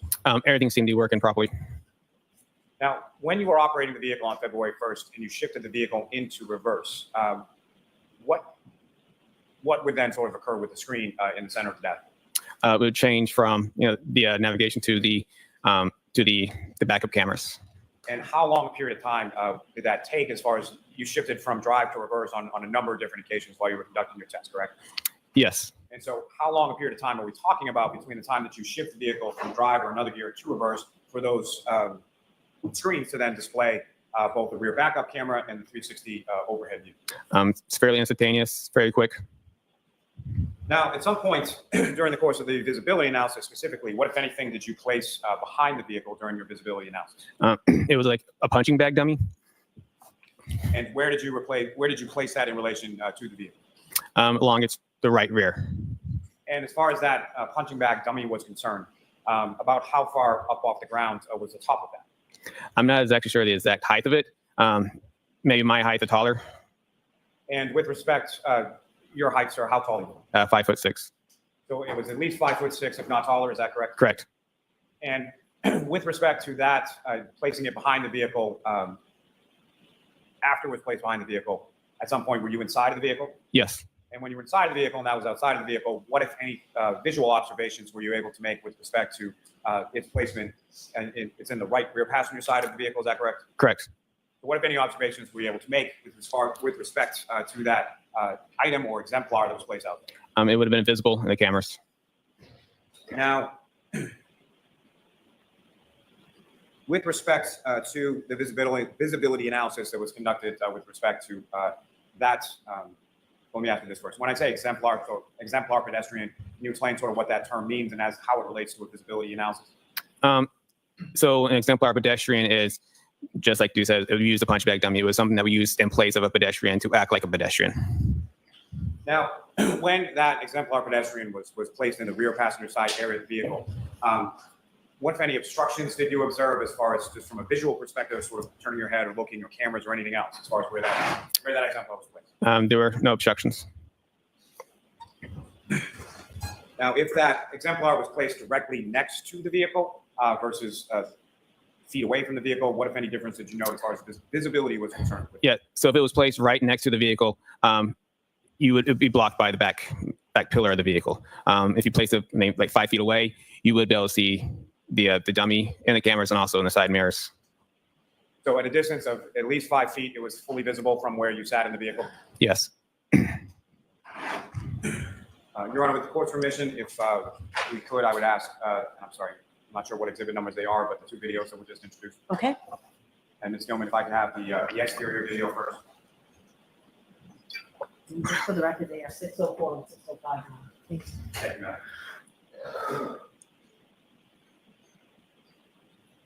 Gilman, if you could pause there for a moment. Well, with respect to just for orientation purposes, if you could explain to the jury sort of where we are in relation to the Canton Police Department and where it was that you conducted these tests. Yeah. So this is a view from the back of the Canton Police Department. So as you look at the Canton Police Department, we'd be on the left side of the Canton Police Department. And as far as the vehicle in question, if you could, using the laser pointer, just direct the jury's attention to where that is and sort of where it's going to be in relation to the camera. The vehicle is right here. Ms. Gilman, if you could press play.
If I could ask you to pause there for just a moment. Trooper Paul, during these testing that you were conducting here with the acceleration, reverse braking, all of those, the highest speed that you recorded during the course of that testing was 30 miles an hour, is that correct? Yes. And the highest speed that was contained within that VCH data for the second or the B of those 2 data sets, what was the highest miles per hour there? 24. Now, with respect to the braking in this vehicle, what, if anything, was this vehicle equipped with? Had ABS brakes, anti-lock brake system. And with relation to anti-lock brake system or ABS, what, if any, relationship does that have with regard to braking and what is then visible on the pavement? It doesn't leave visible tire marks. And why is that so? Due to as the brake is about to lock up, it transfers over to another tire. So it kind of rotates between tires. So the tires never fully lock up and slide across the pavement.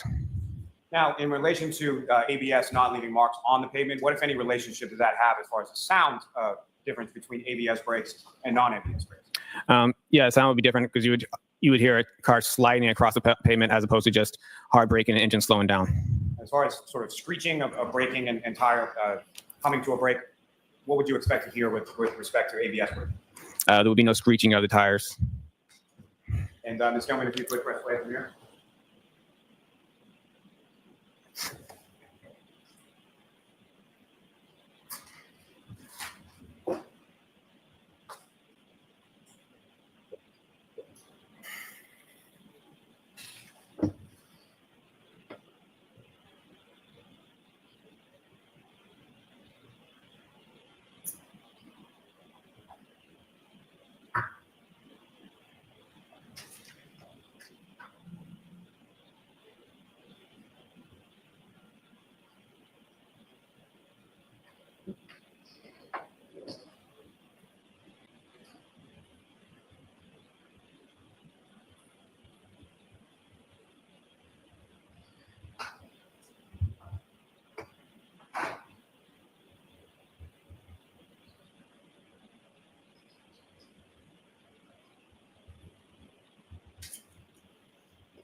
Thank you, Ms. Gilman.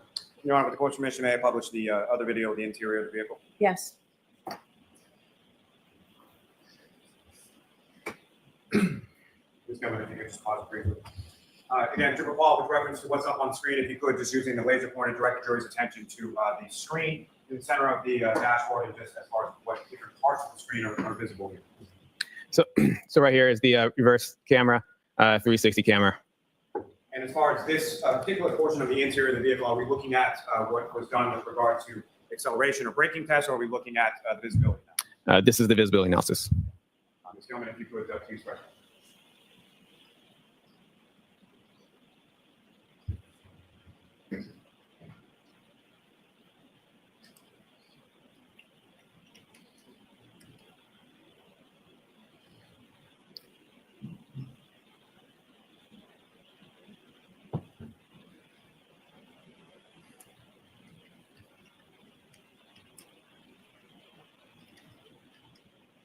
All right, if you could pause it there, Mr. If I could ask you to just bring it back just a couple of seconds.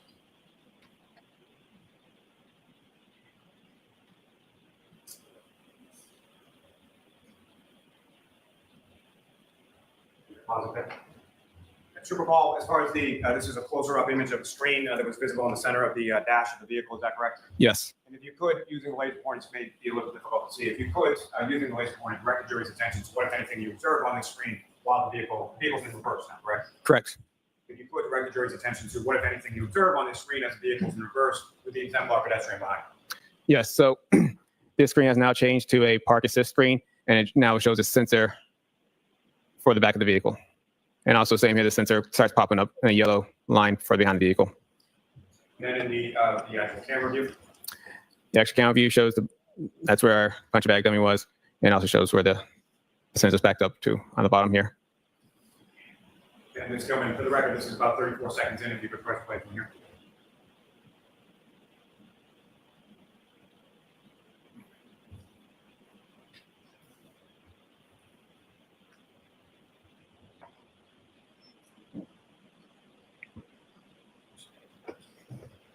Now, Trooper Paul, At some point over the course of your investigation or over the course of this case, did you become aware of ring videos from Mr. O'Keefe's residence at One Meadows Avenue? Yes. And specifically, have you had occasion to see a video depicting the defendant backing out of the garage as snow was coming down? Yes. I'm going to allow it. Yeah. Your Honor, with the court's permission, if I could publish to the jury with the witness on the stand, Exhibit 6, video number 153. Objection, may reproach. Yes.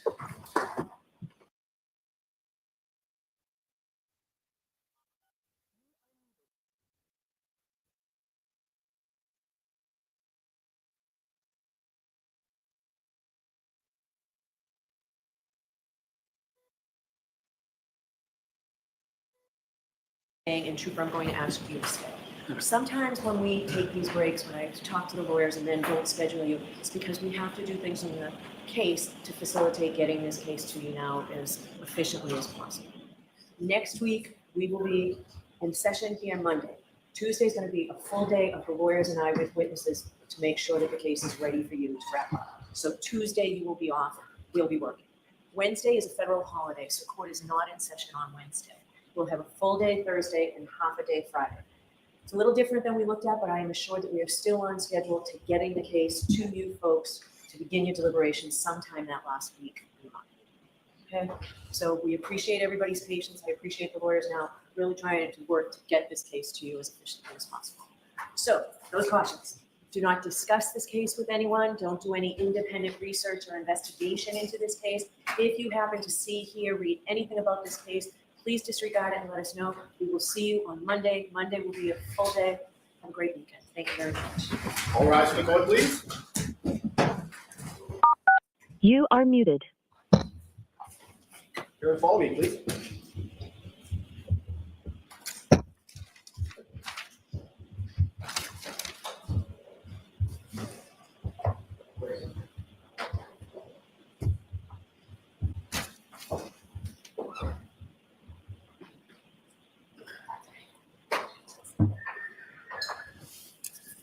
Thank you. Be seated. All right. So, Trooper, we're going to have a voir dire of you, sir. Mr. Lally's going to ask you some questions. Mr. Jackson's going to ask you some questions. You'll be shown a video. Okay. All right, Mr. Lally. Now, Trooper Paul, as I was asking you before, with respect to have you had occasion to see a ring video from Mr. O'Keefe's house on One Meadows Avenue depicting the defendant or the defendant's vehicle backing out of a garage while snow was falling? Yes.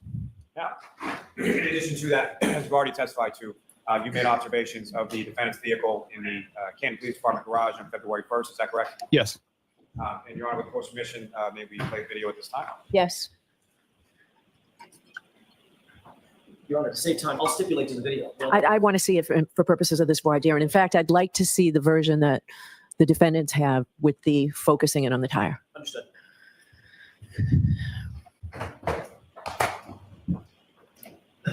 Both. Go ahead, Ms. Gilman. You show yours, and then I'm going to ask for the defense. 153.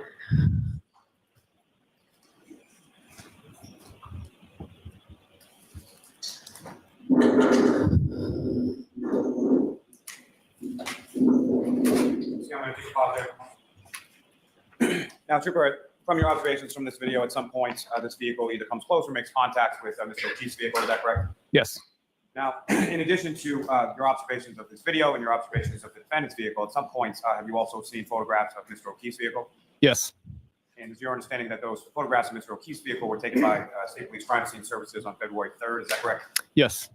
Now, with reference to your observations in this vehicle, what I'm going to ask you is in regard to the significance that you observed, the significance of the impact between the two vehicles. In respect to Mr. O'Keefe's vehicle, what, if anything, did you observe on his vehicle at that time? At the photos or now? Right now. Oh, right now. There was snow on the vehicle. And then with respect to the contact between the defendant's vehicle and victim Mr. O'Keefe's vehicle, what, if anything, did you observe to occur with relation to the snow based on the significance of the impact between the two? The snow doesn't move. And Ms. Gilman, if you could press play this.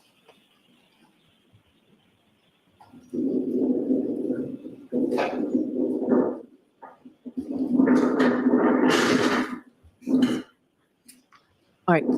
Can I see the other video, please?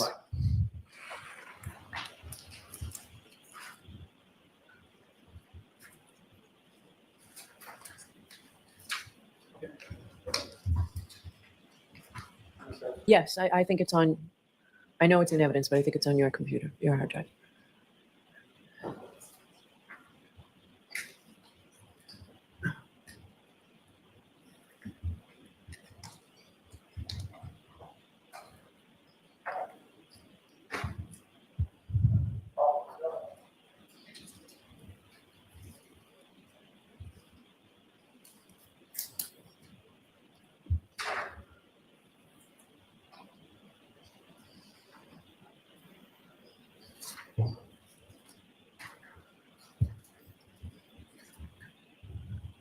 All right. Thank you. Okay, could you turn the lights on, please? Your Honor, if I could, there's just two photographs that I'd like to. Sure. Purposes. Ms. Gilman, if I could have what's now been marked as Exhibit 549. And before you do that, what is the exhibit we just saw through your IT person? What Your Honor, number? it's the same exhibit. It has not been enhanced in any way. It was just magnified for purposes of this, of showing. In other words, the magnification is not embedded in the video. It's Okay. the same video. Okay. We just magnified it. Okay. You got it. All right, thank you. Go ahead, Mr. Lally. And Trooper, do you recognize what's up on the screen now? Yes. And what are we looking at? In which area of the vehicle are we looking at? It's the rear, John O'Keefe's car. The driver's side, is that correct? Yes. And what, if any, relationship does this portion of the vehicle we're looking at here have in relation to the video that we just watched? It was faced, well, kind of you see it All right, from. what was the answer? I didn't hear. Sorry, it was faced kind of the same way you see the back left rear corner of the vehicle as you do in this picture here. And Ms. Gilman, if I could have what's now been marked as Exhibit 559. And sir, is this the same driver's side rear of Mr. O'Keefe's vehicle? Yes, it is. Now, as far as your observations of these photographs, what, if any, damage did you observe to Mr. O'Keefe's vehicle in either the last exhibit or this exhibit itself? There was no damage. Now, as far as the impact, let me ask, as far as the damage that you observed to the taillight area of the defendant's vehicle, what, if any, opinion do you have as to the amount of force necessary in order to cause that damage? Objection. You need a foundation on this. So, Trooper, over the course of your, I'm sorry, how many crashes have you investigated over your time with the cars unit? I've been primary on 196 crashes. And I know I'd asked you before about pedestrian crashes. Fair to say most of the remainder, if not all the remainder, involves vehicles colliding with other vehicles. Correct. Now, with respect to that experience in relation to vehicle crashes, what, if any, training or knowledge do you have in regard to sort of physical forces of vehicles in a collision sequence and what kind of damage you would anticipate? So obviously the higher the speed, the more damage, the lower speed, the less damage. And what, if any, from the observation that you made in that video and the observations that you made of the defendant's vehicle, what you observed in the video, is that consistent with the damage that you observed to the defendant's vehicle? Objection. So I'm going to allow this for voir dire. I just need to hear this information. Understood, Your Honor. Thank you. It's not consistent with the tail light in this collision. And why not? For one thing, the collision, the tail light is, let's say, 42 to 50 inches off the ground. So that vehicle would have to have damage 42 to 50 inches off the ground because they would have had to contact each other in the same distance from the ground. And there's no damage to that vehicle. So if the tail light breaks, it should leave some sort of scratching, maybe a dent, something on some sort of damage to that vehicle should have occurred. And with respect to, I think you just answered it. So as far as Mr. O'Keefe's vehicle, what kind of damage would you expect from an impact significant enough to break the plastic on the tail light of the defendant's vehicle? It'd be probably a higher speed than what we saw. For purposes of voir dire, I need to hear all of this, Mr. Jackson. Go ahead. A higher speed than what we probably would saw in there. If it's not, it was minimal, maybe it would crack a tail light or something like that, but it wouldn't. I mean, the damage is different. And also, you know, we have a bumper that's also in the way too. And to that point, Trooper, when it comes to a bumper, from a functional standpoint, what is a bumper and what does it do with respect to a vehicle in a collision sequence? The bumper is, you know, it's basically meant as another cushion to absorb the impact to another vehicle from one vehicle to another vehicle. It kind of sticks out to kind of also preserve whatever, you know, tail lights and everything else and damage on top of it. So in order, from your experience as far as responding and investigating collisions, specifically collisions between motor vehicles, the speed that you observed the defendant's vehicle traveling in that video, what, if any, relationship does that have specifically also as to the bumper, as to the damage that you observed to the defendant's vehicle? So if you look at the defendant's vehicle, there is a scratch mark that is along the left side of, starts from her bumper around the rear. That could be consistently with his bumper, that would be around the same height level. He has a like little ridge there on his bumper. So that bumper could have hit that little ridge. And also the bumper in itself, and here is a different material. Hers is a little lighter, like a glossy colored paint. This is more a duller flat finish. So it might have some, why it would show up on her bumper more than it would show up on his bumper.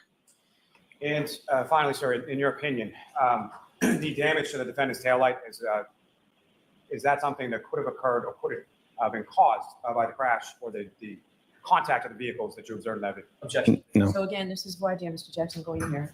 No. And again, sir, why not? For thing, the bumpers, you have to go push through the bumpers in order to hit the taillight against the other vehicle. And there's no damage to that, significant damage to a bumper in order to push back into the car. And again, there was no snow on the vehicle. By that, I mean, Mr. O'Keefe's vehicle that even came off the vehicle that you observed during the course of that contact between the two vehicles. That's correct. I have nothing further on. All right, Mr. Jackson? Did you ever put the two cars together? I did not. No, you didn't, did you? You never tested whether or not the SUV would match up with the Traverse, did you? What do you mean? You just said, oh, look, one of them has matte finish, one of them has glossy finish, so it couldn't have happened, right? No, I'm confused by the question. I'm talking about the tail light. We're talking about the tail light. Yeah. Are we talking about the tail? Are we talking about the bumper? Yeah, we were talking about the taillight. So one person at a time, you both are talking over each other. You started talking about the bumpers. Yes. You said, well, one has matte finish and one has glossy finish, right? Yes. You said, well, you'd expect one of them to like slide off of each other, and they could have done this and they could have done that, right? Not slide off each other. You were suggesting that the two cars wouldn't match up such that the taillight could make contact with any part of the Traverse. That's what you were suggesting. I'm saying it didn't match up because there's no damage to the Traverse.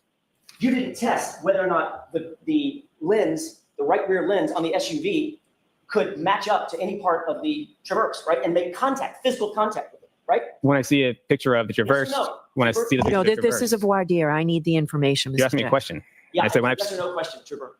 I don't think so, but Mr. Jackson, just for, there's no jury here. I realize This that. is for purposes of what I have to rule on. The more information I have, the better off I am in being able to rule on it. All right, let me take a breath. So this is you trying to keep the evidence out. So you want to give me the information. Understood. Did you or did you not ever do a test where you backed the Lexus up against the Traverse? we did not. Did you or did you not ever do a test where you put the two cars together and measured them? No. Did you ever measure the taillight of the SUV, the black SUV, against any area on that Traverse? No. Did you ever do any force multiplier tests to determine the forces necessary to crack the SUV's convex taillight? No. Did you ever do any testing to determine whether or not a plastic taillight, under how much pressure a plastic taillight would need to be subjected before it would crack? No. Did you ever do any testing to determine whether or not if a plastic taillight came in contact with a metallic portion of another SUV, whether it would leave any mark? I haven't done any testing. I've seen crashes where headlights have struck other vehicles. That's kind of where the experience comes from. Fair enough. But I'm guessing that those crashes are at probably different speeds and higher speeds. Not this, right? I've had multiple crashes at different speeds. So have you ever had yes. a crash where you've investigated, the Massachusetts State Police has been brought in to investigate a crash where the car was going in reverse at about a half a mile an hour? Half a mile an hour? Whatever that was. Are you saying the SUV Lexus is going half a mile per hour? Well, you're the reconstructionist. Give me an estimate of how fast you think that SUV was going at the point of contact with the Traverse. Maybe like 1-2 miles per hour? Okay, fair enough. Have you ever been called in to a crash, to investigate a crash, where the cars have collided at 1 mile an hour? I've had pedestrian crashes that have been at a very low speed. Okay, that wasn't my question. That wasn't quite my question. Okay. My question is, have you been called in to a crash involving two vehicles Yeah. that have made contact at about 1 mile an hour? I have seen testing for vehicles at low speeds. So next time I have been called to a crash, I go to fatality crashes, but I have seen testing for vehicles at low speed impacts, Okay. Like, how low speed? like just the bump. So like this? Yes. Did you see any damage? Yes. All right. Well, minimal damage. Right. In what circumstances? Minimal damage, like, I don't know, like a cracked taillight. No, like just a little bit of rub off on the paint. Right? Or you might see nothing, right? Yes. You've certainly seen circumstances in which two cars come in contact and there's absolutely no physical damage to either car, nothing observable, right? Have I gone to Sure. crashes that have seen no physical damage on a car? Or just in common sense, just everyday life, where one car backs into another car at the Jiffy Lube, makes contact and drives away, and there's no damage. Not normally. It's usually something. with car impacts. Like, what's the something? A crack or a paint, something chip, scratches. Right. Yeah.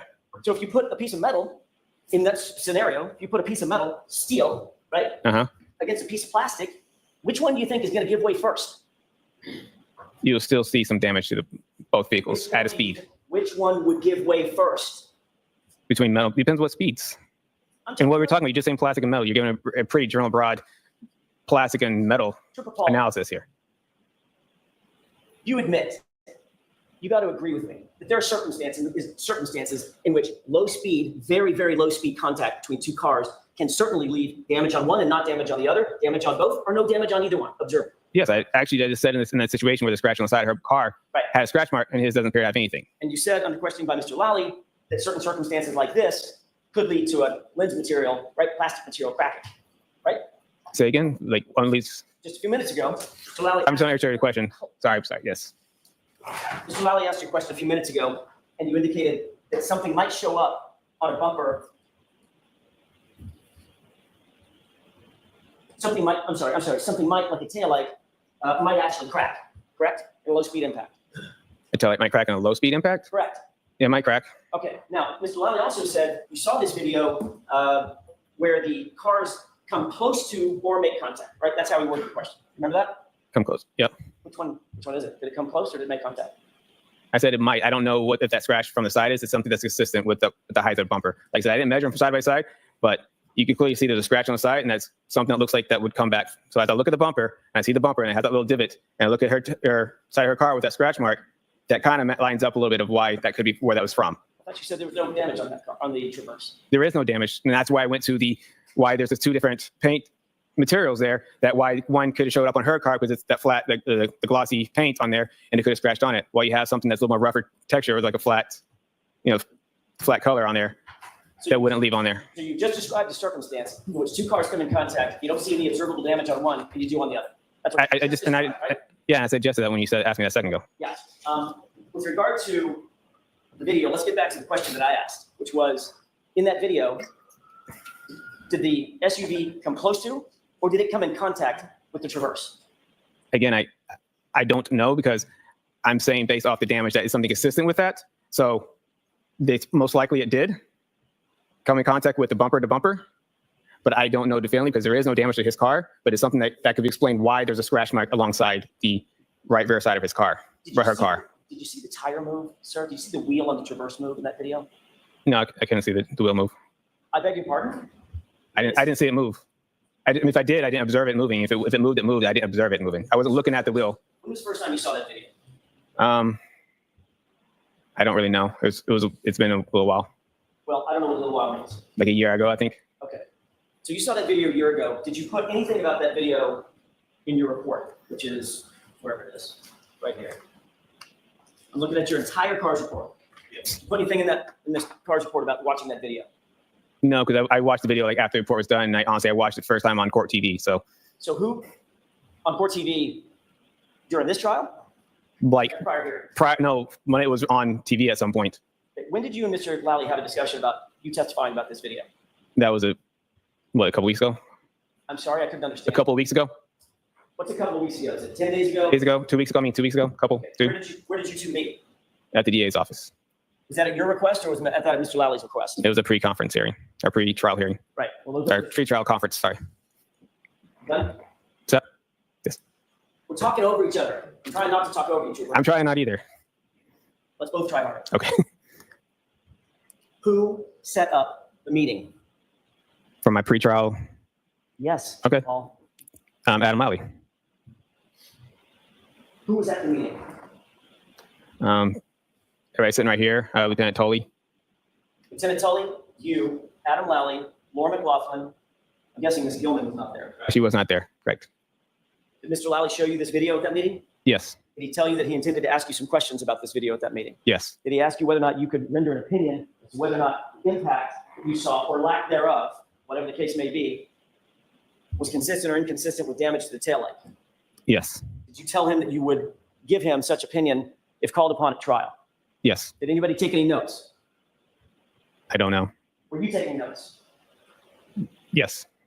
Where are those notes, Trooper Paul? I think notes not on this specifically, but just, make sure I had, my everything checks and balance, and for what I want to talk about, what we're going to talk about. Make sure you had My what? checks and balances. Sorry. Checks and balances. Just make sure I'm more on the same page of what we understand what's going on in the trial. You want to make sure that you're on the same page with Mr. Lally about what's going on in the trial. Yes. All right. Did Mr. Lally take notes? I have no idea. You were watching him. I mean, was he writing something down? I wasn't paying attention to his note taking. Ms. McLaughlin was there. Was she taking notes? I don't know. You didn't see her either? I don't know if there were people who were taking notes, writing stuff down, or what they're writing stuff down in relation to our conference. Did you give him an opinion? We've asked whether or not you were asked to give an opinion, and you said, yes, I was. Yep. Did you give an opinion at that meeting about whether or not you believe, in your opinion, the contact between the SUV and the Traverse, the Lexus and the Traverse, could result in the damage to the taillight? Yes. What did you tell him in the meeting? What we talked about already on the stand here. Okay. So what you relayed to him was exactly what you've relayed in this court. Yes. And he told you that he was going to ask, I'm going to ask you to look at the video, correct? Yes. You're going to be asked a series of questions about that video, correct? He told me the video, and he said, okay, this is the video. This is what they think the taillight was broken. And these are the pictures of his car that they take. So they asked my opinion on, do you think that's where a taillight would be broken? And he told you, you need to make sure that you tell the jurors that could have happened in this impact, right?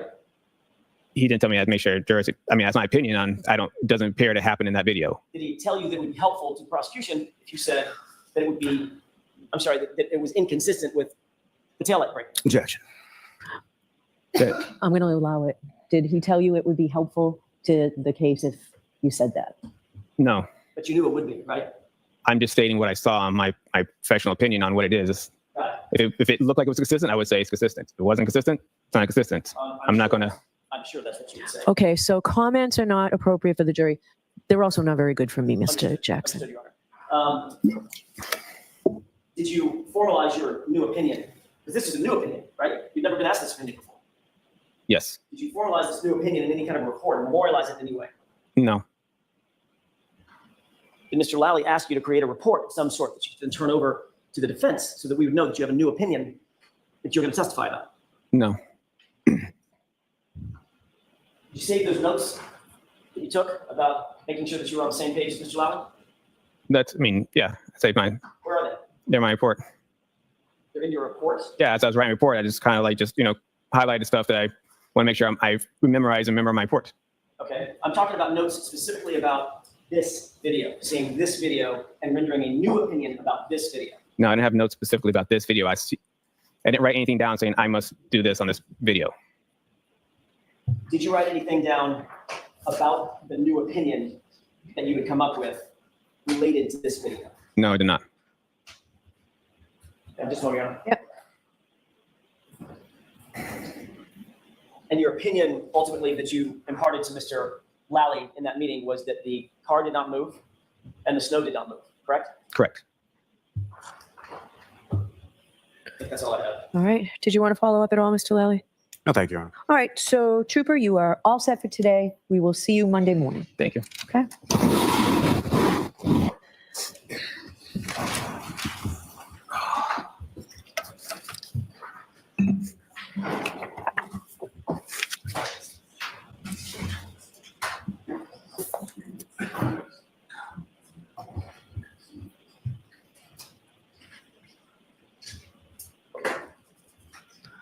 All right.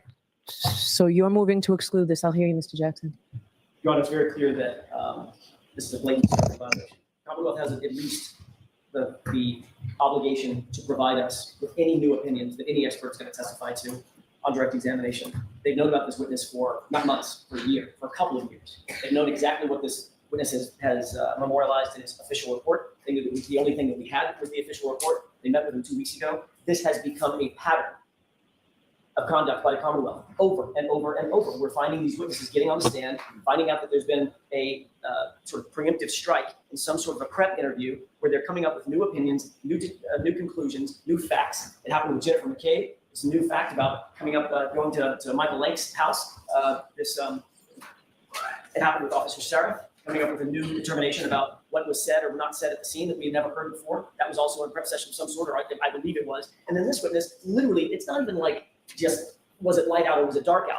This is a completely new opinion based on evidence that we presented both talked about in an opening statement and have presented variously throughout this trial. And this officer gets on the stand and now has a new central opinion about whether or not we're right and that taillight lens could be cracked. That's something that should have at least been reduced to writing. And even if it was reduced to writing, it should have been excluded because it's a discovery violation. It's late. We don't have time to prepare for it. And we were caught off guard. I use the word at sidebar ambush, and I know that rankles the court, and the court doesn't like it, but that's exactly what it feels like. Well, that's been used both ways here, right? So it's a word, let's just take it out of here, make your point, okay? I'll see if I can come up with a synonym for it. Well, I feel like I understand your argument, so focus on, just continue where you were, but no comment whether I like ambush or don't like ambush. It's a word I've heard a lot on both sides. I understand, Your Honor. My point is the evidence that now is being sought should never be presented in front of you. We didn't have opportunity to get this in advance. It's at least very least been in the Commonwealth's possession for weeks. He took notes about it. He now says, well, I didn't take notes about that specifically. I don't believe that as far as I can go. I think he did take notes about it. He was shown the video. He provided a new opinion. Mr. Lally knew that he was providing a new opinion. And then the first time he discloses this opinion is in front of the 16 jurors, 15 jurors. We would ask for its exclusion, Your Honor. And also, All right, Mr. Lally. Yes, Your Honor. As far as a pattern, especially coming from counsel, I simply find it laughable. As far as Officer Sarif, I think what counsel is referring to was testimony that was in his grand jury testimony. He was crossed about whether or not it was in his report, but it was in his grand jury testimony. As far as Ms. McCabe is concerned, that was regarding reciprocal discovery that was given to the Commonwealth weeks into trial by the defendant. It was then shown to a witness, which is perfectly permissible. Counsel asked a question of Ms. McCabe on cross, and she was aware of the material based on the late disclosure of reciprocal discovery. So there's no violation there. As it relates to, and why I say laughable, Your Honor, is that I am still... I don't like hearing you say laughable. Just Understood. Stick to what the arguments are. And With respect to this witness... Hold on. Quit the finger pointing, name calling, things like that, please. Yes. I know it's been a long week. It's been a particularly long day, but just focus on what you want to argue to me. And I apologize to the court for that, Your Honor. With respect to this testimony, it's well within his realm as a crash reconstructionist. This is a witness who's responded to and investigated hundreds of crashes involving damage to vehicles. Simply making an observation of contact between two vehicles or reported contact between two vehicles on a video. The force is self-evident, and whether or not that force is sufficient to cause the damage that he personally observed on the defendant's vehicle is well within his expertise. And should be permissible as far as for this witness to be able to testify to. What about the non-disclosure to the defense? Showing this video and asking for an opinion. What about that? So, Your Honor, what I would say is I did not show this video and ask this opinion. This is a video that actually the trooper mentioned to me that he had seen over the course of while the case was pending probably over a year ago, that he had seen that video. What I showed him was the photographs of Mr. O'Keefe's vehicle and asked whether or not he observed any damage consistent with the damage to the taillight observing or popping up on Mr. O'Keefe's vehicle. Why wasn't that turned over? In hindsight, it should have been, Your Honor. All right. So it's late. I'm not ruling here. I want to review everything. I'm not obviously taking any of the evidence home with me. I would like, if it's possible, for what your IT person did on the expanding, like he did this second time, maybe I missed it, but I didn't see the tire move this time. So I'd like that. I'd like that video, and I would like, what's the exhibit number here? It's Exhibit 6. Do you want just that video, Your Honor? And the pictures of the cars, whatever was shown during this voir dire. I would like those emailed to me so that I can look at them this weekend while I'm deciding, or put them on a flash drive right now. that's what I'm later. I'm sorry, I can't hear you. We'll do a screen record and get it to the court by email. We can do that. I just need an hour once we get back to home base. Okay. All right, Ms. Gilman, will you burn what you have for me before we leave somehow? You know, if I could, I just want to close one loop. Okay. What I was referring to with Ms. McCabe, I want to make sure that this is clear because this has come up a couple of times. The only thing I was referring to, or what I was referring to, is not the only thing, but what I was referring to with Ms. McCabe is after Ms. McCabe testified, days and days and days after she testified and she was excused as a witness, then we got the report from Lieutenant Tully about the new information that she disclosed on the witness stand. In other words, she was cross-examined about it, etc. And then after she testified and was cross-examined and gone, then we got a report that predated her testimony, that was in the possession of the Commonwealth, or at least in the possession of Lieutenant Tully. That's what I was talking about. I just want to make sure that that's clear. You don't need to go into it any further. Did you want to add anything to that, Mr. Lally? No. All right. So I'll see you Monday morning. All right. You are unmuted.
Hey there, thanks for stopping in.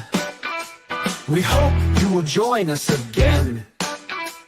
We all look forward to next time. We get to talk about true crime. Clues.